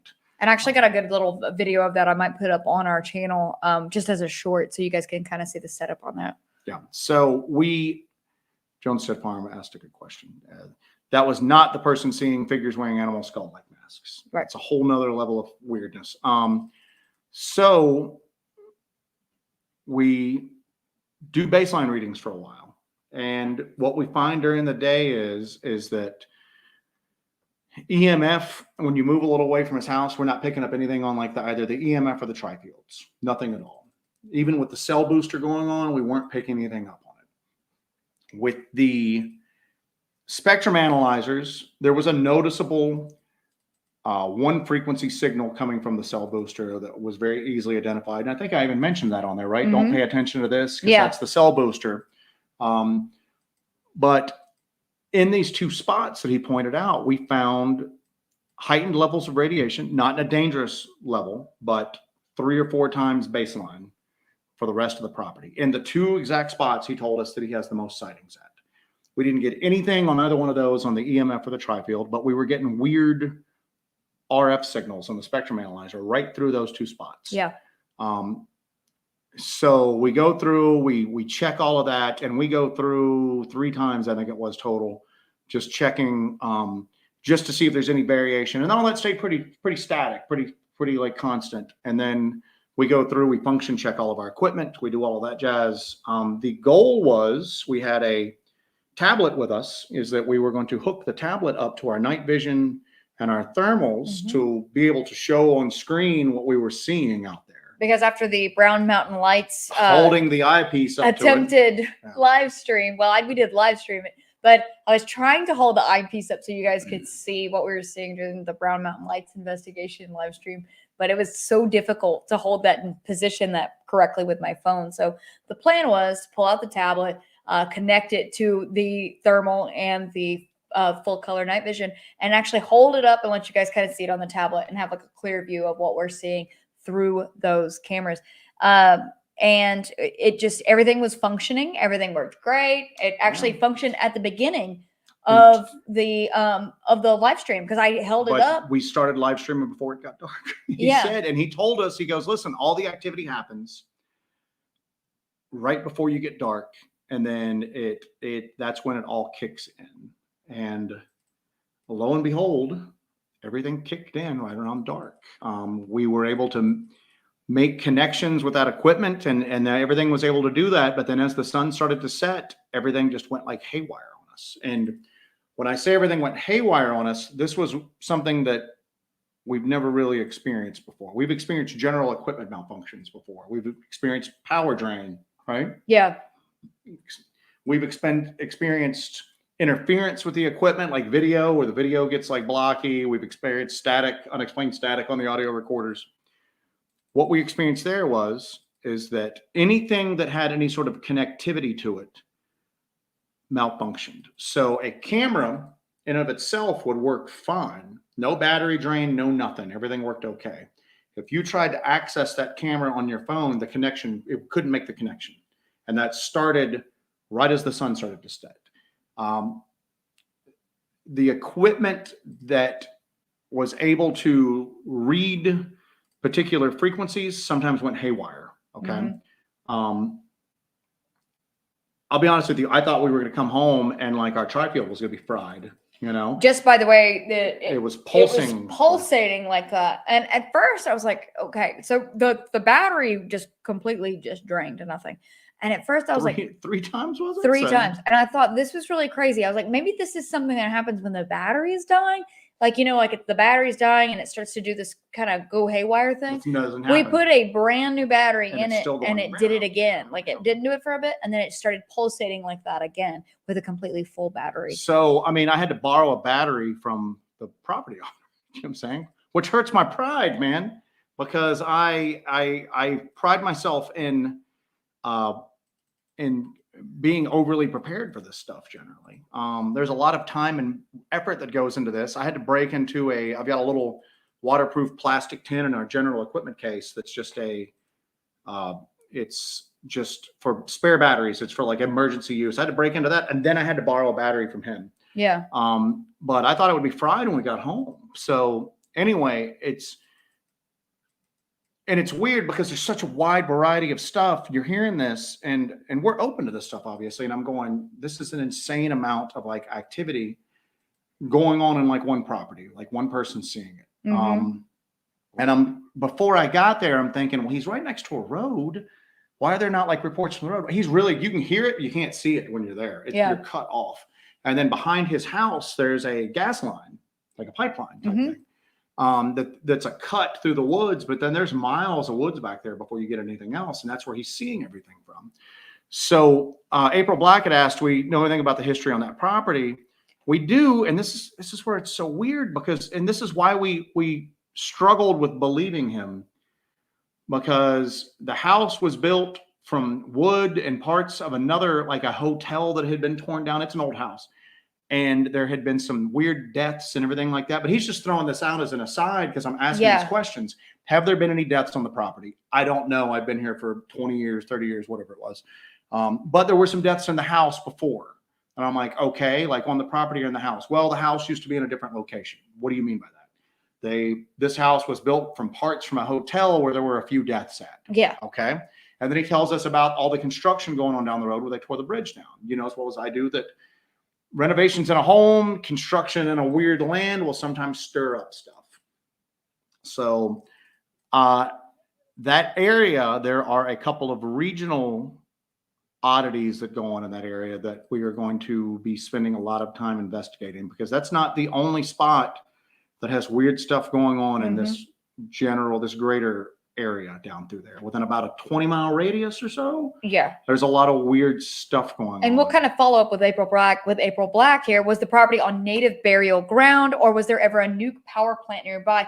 No on the nuke power plant, but for the native burial ground, we don't know if that exact property or the surrounding property was a burial ground. However, as Joe is mentioning right now, there is a native legend that is really powerful and a very, very, very powerful native site within 10, 15 miles of this location. And it was a very, very, very powerful religious site. And very dark, like occult, like evil, demonic stuff went on. And we had never heard about it, even though it's fairly close to us. Yeah. And then we got 2 people contact us within the space of a couple of days. Yeah, 2 or 3 days. Concerning activity around that site. And they both mentioned this spot. And I'm like, well, what the hell is that? I look it up and I'm like, were you aware of this? And Jesse's like, never heard of it before. And I'm going, we've never heard of this before. And now we get 2 people within the space of like a couple of days saying that they're experiencing different activity because the other person's not experiencing the same stuff this guy. Right. So this is becoming part of a larger investigation. I think we've just started this. Going and doing this investigation. This was our preliminary investigation at this particular property. Going and doing this investigation is literally just our first step in this whole thing, because this area seems like it's a hot spot for some crazy activity kind of ramping up. And it seems like it's an ancient evil that is waking up in a way. I would say that normally those are very strong words, but I will say that's a pretty accurate description. So I think this was just a preliminary investigation of his property, and it's going to be the first step of many of this wider investigation. So I want you guys to be patient and stay tuned with us on this, because this is going to be an all-encompassing kind of thing. But we are going to have more investigations there. We're also going to have more investigations nearby, because I think the story is much bigger. I think we're just now starting to scratch the surface on the cases that we're going to find surrounding this ancient Native American ritual site. So it's terrifying, and it's exciting, and it's made us sick. And we have to also watch out, because this is not like a spot in the woods like we normally, an old, ruined settlement or an old forgotten mountain cemetery. This is somebody's home. So we have to be careful, because we don't want to stir something up, and then we're just like packing up the cameras. Peace. Have a good night. Yeah. Part of what we did while we were there is we took some steps to maybe kind of like help him out to a certain extent. But again, we're spitballing here at this point. Mm-hmm.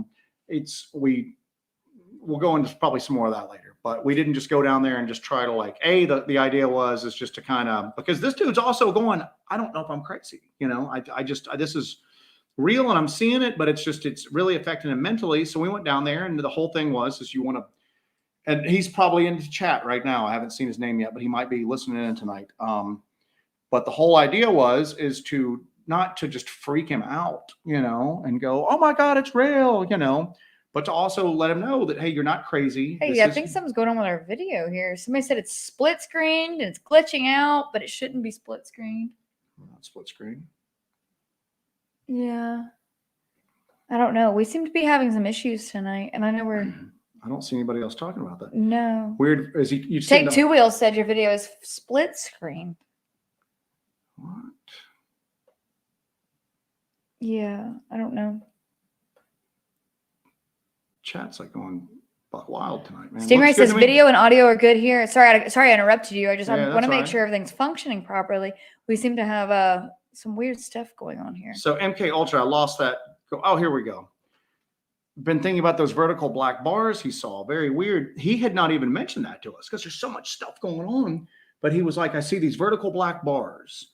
And I'm like going, okay. And he goes, well, I've seen him with my naked eye. Now I just saw him on the thermal. We gave him our FLIR Scout TK, which is just really short range. You know what I'm saying? Yeah. Just so he could kind of not just feel left out. There's two weirdos running off all this Plus, tech. it kind of helps having somebody with a thermal behind us, kind of watching our backs. Yeah. So I'm sure if he saw anything other than us out there, he would alert us to that. So that was really helpful to have him participate in that and really watch our backs. Because sometimes Joe and I are, there's only two of us. Sometimes we can be focused on the main thing here, and we can miss things behind us. So it was actually nice of him to sit back there with a thermal and like monitor the whole situation from afar with that too. So as soon as he started talking about seeing them on thermal and they were hot, I thought about that, like with Ron Moorhead, the Sierra Sounds. He talked about how that beam of light, he called it like the blade of a lightsaber, came through camp one night. Yeah. Now he's saying that they're black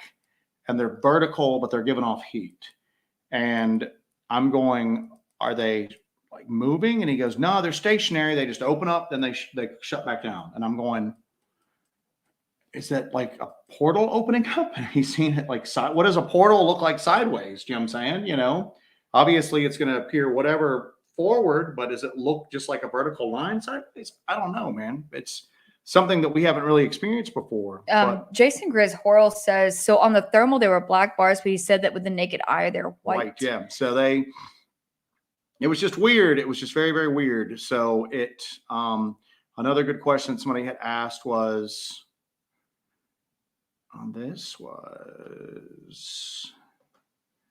Freddie Gannon, Georgia Field live episode. Do you find it a challenge to control your adrenaline, emotions, and stoicism?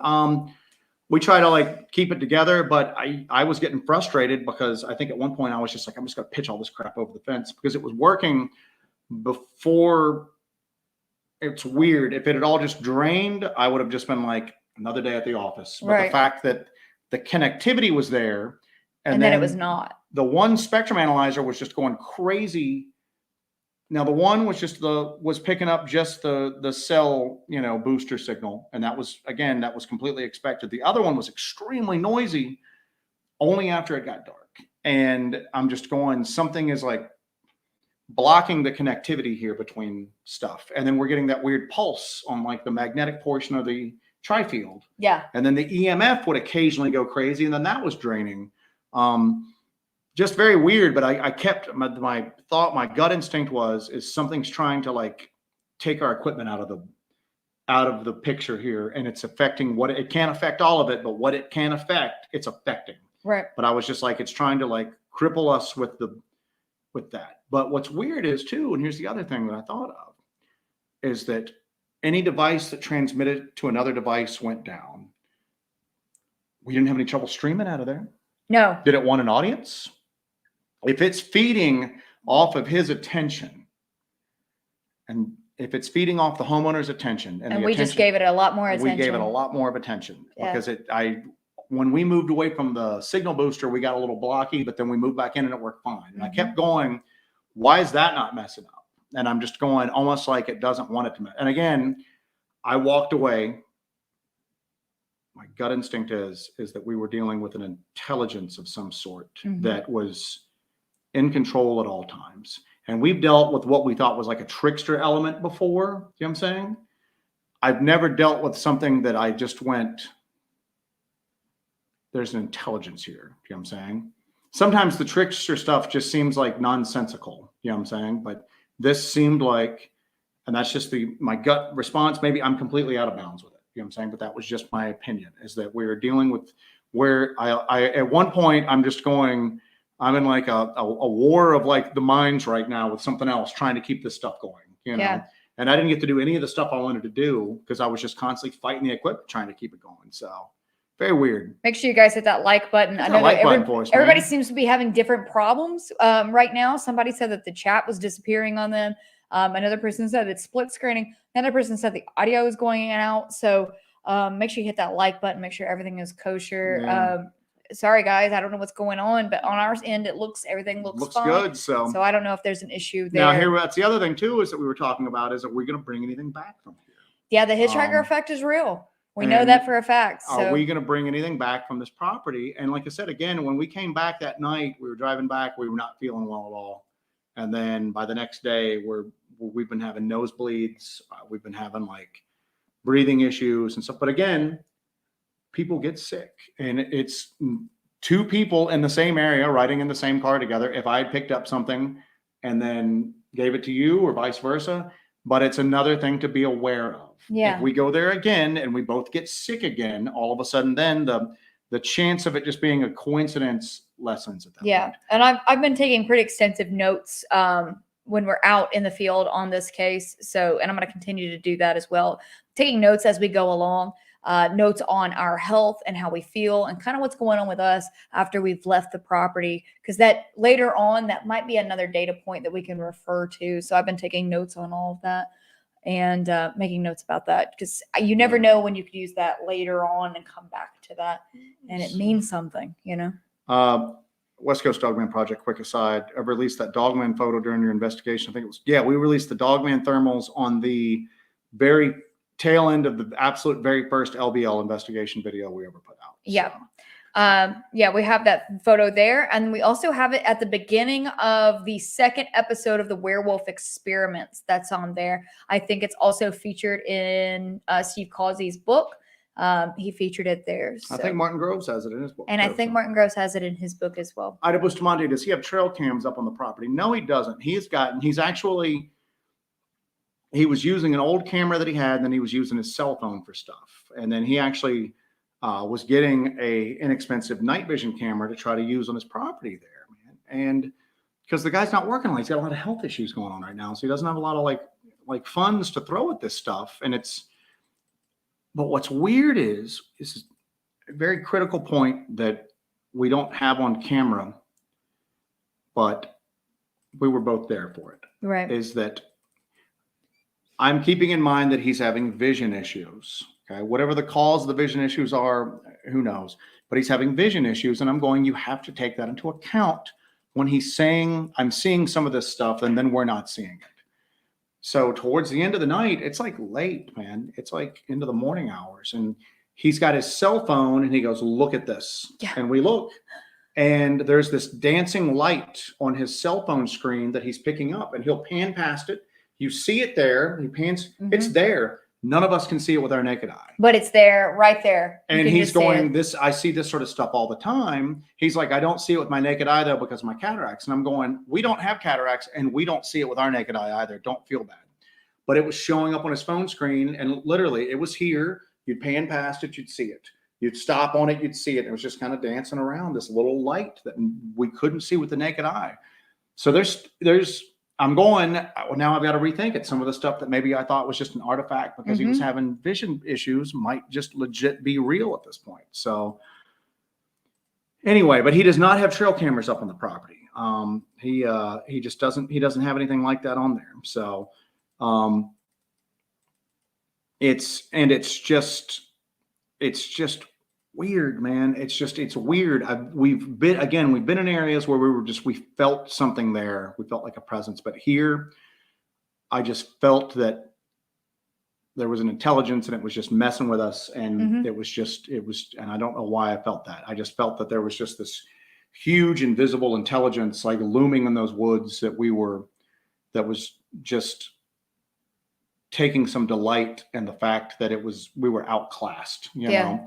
And then people are throwing stuff out going, well, you should put like Faraday cages around your equipment. And I'm going, well, that's not going to transmit then either. You know what I'm saying? We can't shield it, but so much, because then you shield the transmission abilities of it. But it was very bizarre. Very bizarre. The lights that we saw, the one light that I saw, and I think that they saw this on live, and you got to forgive me because again, we're a little under the weather and a lot happened that night, but I saw that light start here and then just zip to the side. That's when I grabbed you and pulled you back, and then it just started dancing. And we were able to get that on the camera. I think so. I think so, yeah. And it was just dancing around, and I'm going, it went in a straight line, zip almost instantaneously, and then just kind of danced. That was after we got our first dose of tetanus there. Yeah, so climbing over that barbed wire fence. And then that's the other thing too, is that we didn't go too far into the woods during the daytime because the activity's mostly around his property.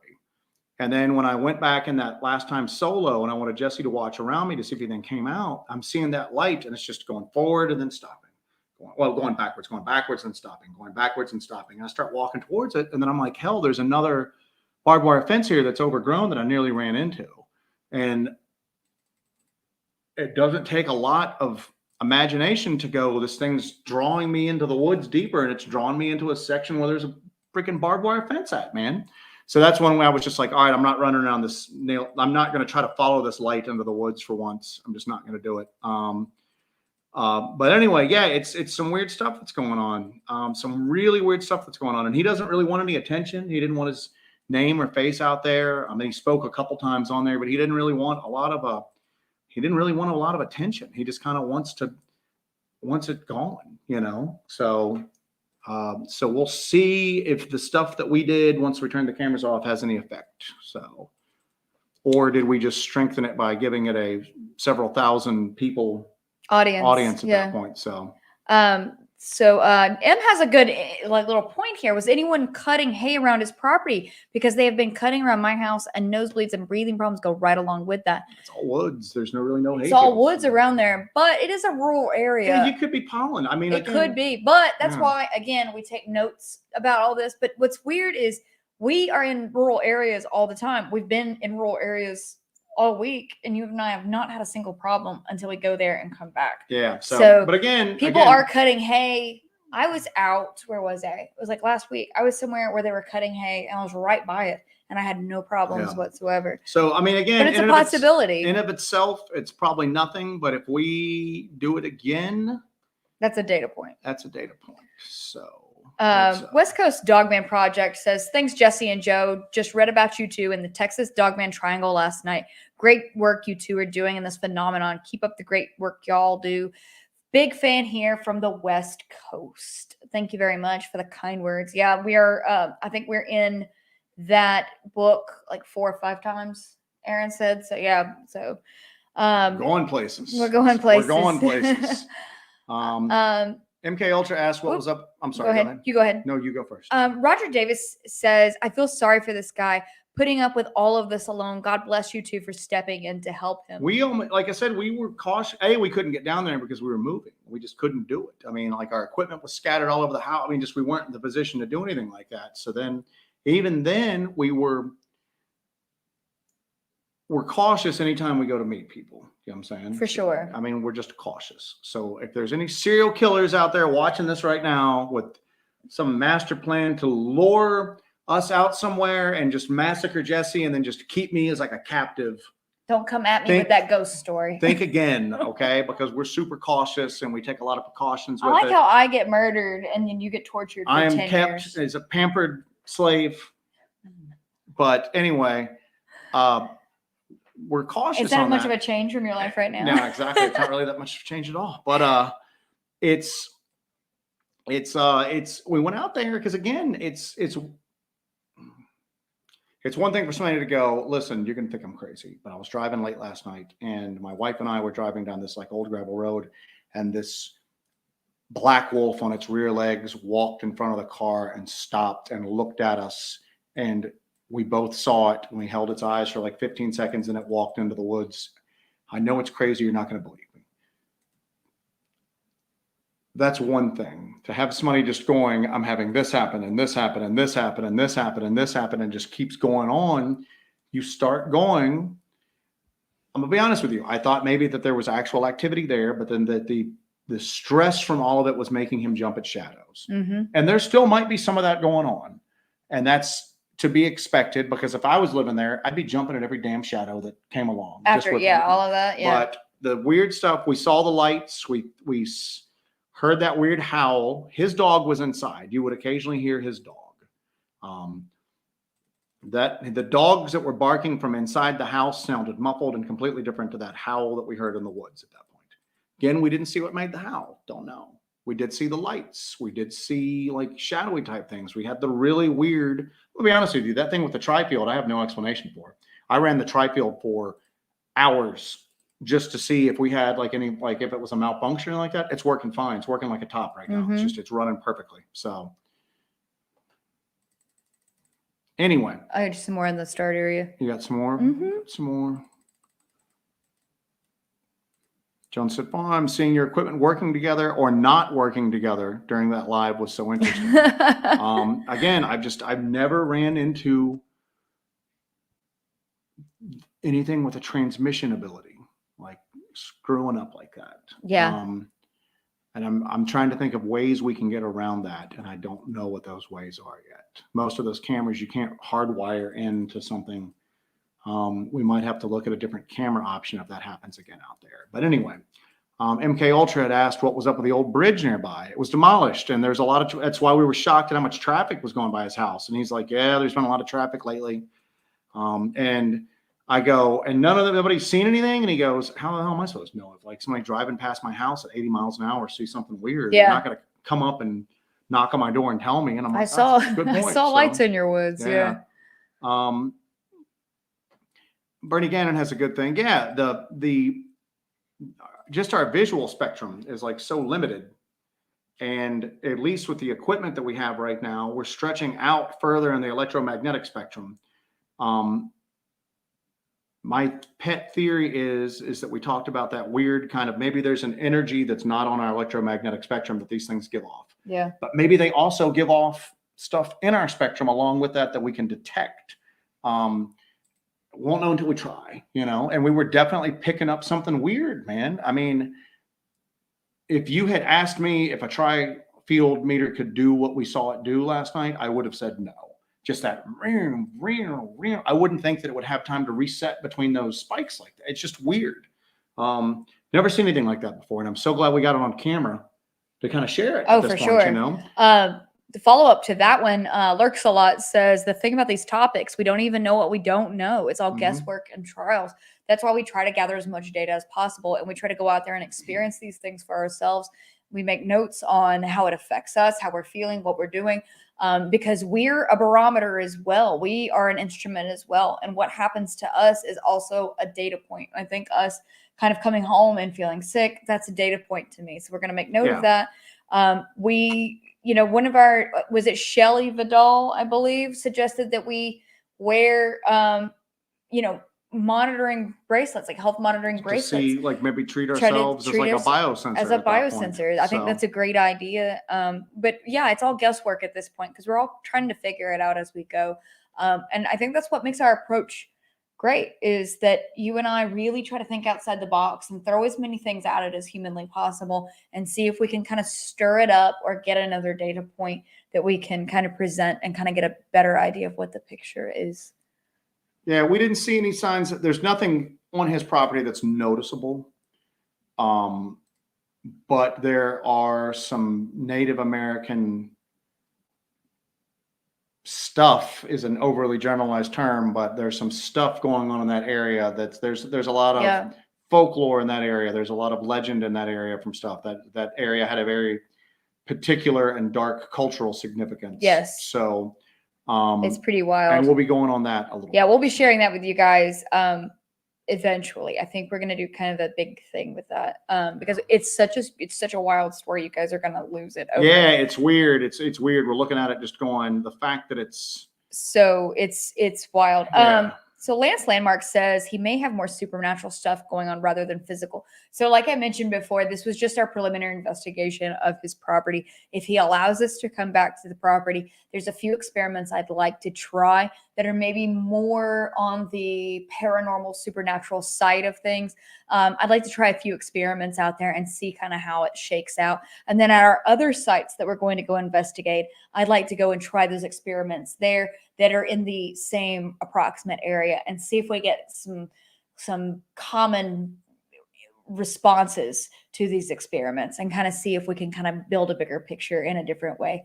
I want to take something more scientific approach while you're doing that, because we were having weird electromagnetic spikes. He seems to be drained on energy. I want to go and introduce a very strong electromagnetic field there. And like really strong, and see what we get. See if it strengthens something, draws something in, what it does. That feeds into what I'm talking about too. So I think we'll take both of those. But at the same token, we've got to do it.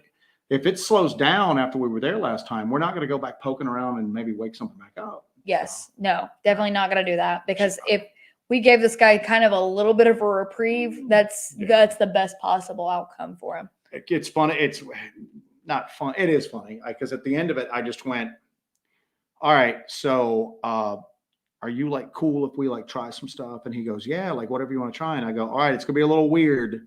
And then I said, but let's see if this has any effect on it. I said, you're not gonna be getting rid of this. I said, but if nothing else, if you could push it back off your property, and then if we push it away from your property and it's still going on in the woods, just don't pay attention to it. Try not to allow yourself to spend a lot of time acknowledging it and focusing on it and obsessing over it and trying to film it. I said, it'll get it off your property.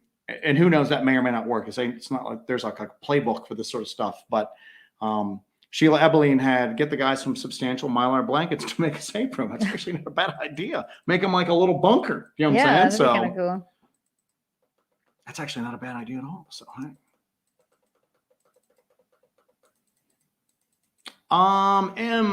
Is the property owner good with you making a compilation video of all the evidence both you and he have gathered? Will we ever see the black triangle pics and videos? We're going to get permission from him to do that, because I think I'm going to include that in the final thing when we do the big thing. Yeah. Now, and again, I'm going to be the first to tell you right now that these black triangle videos, they're through the trees. But I mean, what does that look like? Yeah. That's crazy talk. Yeah. That one, what I'm looking at right now is they're through the trees. You can't go. Good night, Lady Wolf, by the way. Good night, Lady Wolf. You can't go. It's definitive. But he sent us a few of them. And in some of these, I'm going, it might just be the way the tree branches are going. But I'll be damned if that doesn't look like a black triangle on the other side of those branches. But again, at the same token, if somebody else looks at that and goes, it's just a trick of light from the tree branches, I'm not going to argue the fact. You know what I'm saying? So anyway. Do you want to do last call in a few minutes? Sure. Yeah. Or do you have anything else to say about our investigation? Hey, NCOP, if you don't mind telling me which portable spectrum analyzer you're getting, I'm looking at one that's going up to 6 gigahertz right now. But does it cover the full spectrum between, or are there any empty spots between it, any breakpoints between it? If you don't mind, if you can throw that in the chat or even email us for it, would be like awesome. Yeah. So, if you want to email us, it's helmetholler@gmail.com. So, all right. Anything else? Paul M has a good point. He's like, tech is good, but you can only carry so much before we don't take. What's crazy is that generally it's a guessing game. What are we going to take with us? What can we put in the packs? Let's go. Every once in a while, we're able to get the vehicle somewhat close so we can maybe run back in the middle of the night and switch out gear. The rest of the time, we're stuck with what we brought. Because this was like a house next to a road, we were literally able to pull up the car and just unload everything. And we had the trampoline. The trampoline, I'm never investigating a spot that does not have a trampoline to put everything on. And Are you having strange activity? Yes. Do you have a trampoline on the property? No. Best of luck. I hope you can find somebody that can help you. Please don't contact us again. Yeah, that was having that trampoline there was pretty awesome because we could put all of our stuff out, and I was like, oh my gosh, everything's out here. And we got that awesome Harbor Freight table that folds down to nothing. Well, that's funny because we just bought this Harbor Freight folding table because I wanted something to lay all of our tech on at once. And the homeowner is just like, well, I got that trampoline. You can use it for whatever you want to. And I'm like, what am I going to use the trampoline for? I got my table. And then we start putting stuff on the trampoline. And I was just like, this trampoline's like awesome, man. Good Lord. This is crazy. So yeah, trampoline, a big fan of the trampoline. So. I'm still waiting for my Harbor Freight sponsorship. So. Yeah, no doubt. So. Yeah. So if you guys have any more questions or anything you want to ask or anything like that before we get out of here. Thank you for the people that donated for us. We greatly appreciate it. Supremely badass. Supremely awesome. Yeah. Thank you guys so much. If you guys have not seen our live investigation, that is on our channel under our live tab.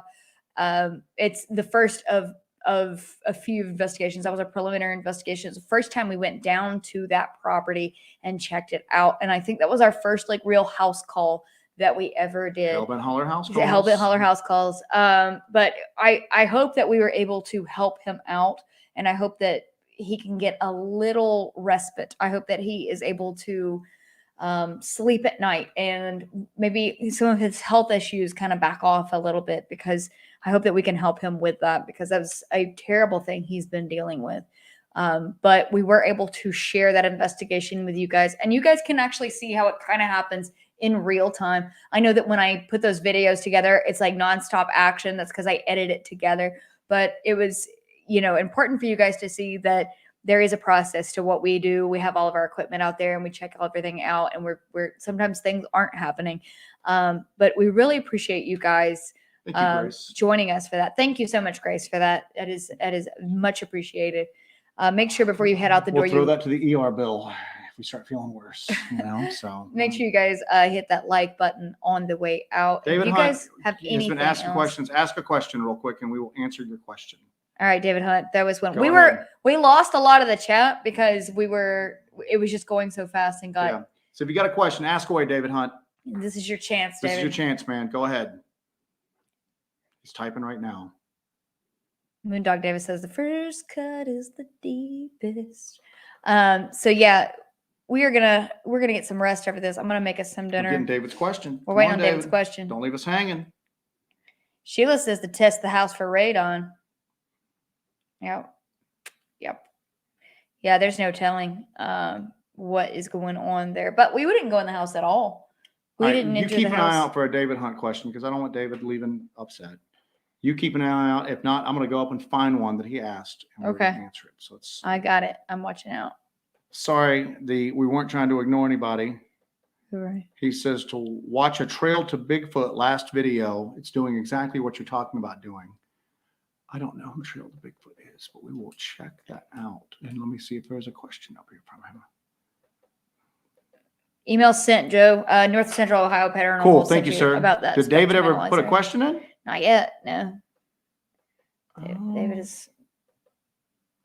David's letting us down here. All right, Dave, you had your chance, brother. All right, guys, we're going to wrap it up here. Thank you guys for joining us for another episode of Hellbent Holler Live, our 32nd episode, actually. I act like that's like a milestone, a weird 30-second milestone. But it was our 32nd live episode. We do these every week. We took a little time off when we moved, but we're back in the game now. And we're back out in the field doing investigations. We're glad that you guys can join us for some of those. Keep an eye out for videos. Make sure your notifications are on. Make sure you guys hit that like button. Make sure you still subscribe because a lot of people got unsubscribed. We had a from massive wave of unsubscriptions Sunday morning. Yeah. Like I literally checked it. And then do you think it was because we did that Saturday night live stream or something? I don't know, but it was just it. Well, we had a huge gain in subscriptions. Mhm. And then usually what happens is we'll have a big gain in subscriptions and then we will see an equal amount unsubscribed plus a few. So if we gain like 100, we'll see like 110 drop off. Yeah, well, we're inching up to 10,000 right now. So it's just taking us forever to get it done. So. Yeah, we're inching up to 10,000. So that's going to be a huge milestone for us. That's going to be quite a happy accomplishment for us. But we want to thank you guys for being a part of that journey the entire freaking way. And thank you guys who join us here every week. Thank you people who send us cool packages to the P.O. box. That's awesome. We really appreciate it. Neat, pretty rad. Remember that I am with Pig Boy, wherever my shirt went. I'm with Pig Boy forever. But thank you guys for doing this. And we will see you guys next Monday. Unless we do another live stream this weekend from another location. The Lord only knows. Once we get the bugs worked out on the cell repeater thing, the portable cell repeater tower we've got. Once we get the bugs worked out on that, if we've got a little bit of signal, we should be able to stream. Yeah, just make sure you guys are. Paramedic says if you miss 2 lives, it stops notifying other channels. Other channels found out that it stops notifying if you miss 2 lives. Make sure that you're still up on your notifications, I guess. So appreciate it. Y'all are the best. I'm going to cue up some music. Sorry, David Hunt, that we missed your questions. David, right now, man, if you're on here, real quick. Go on, Jim. Thanks, all right, guys. Thank you, guys. We really appreciate it. You guys are awesome. We love you. Have a great night. Have a great week. Kill it out there.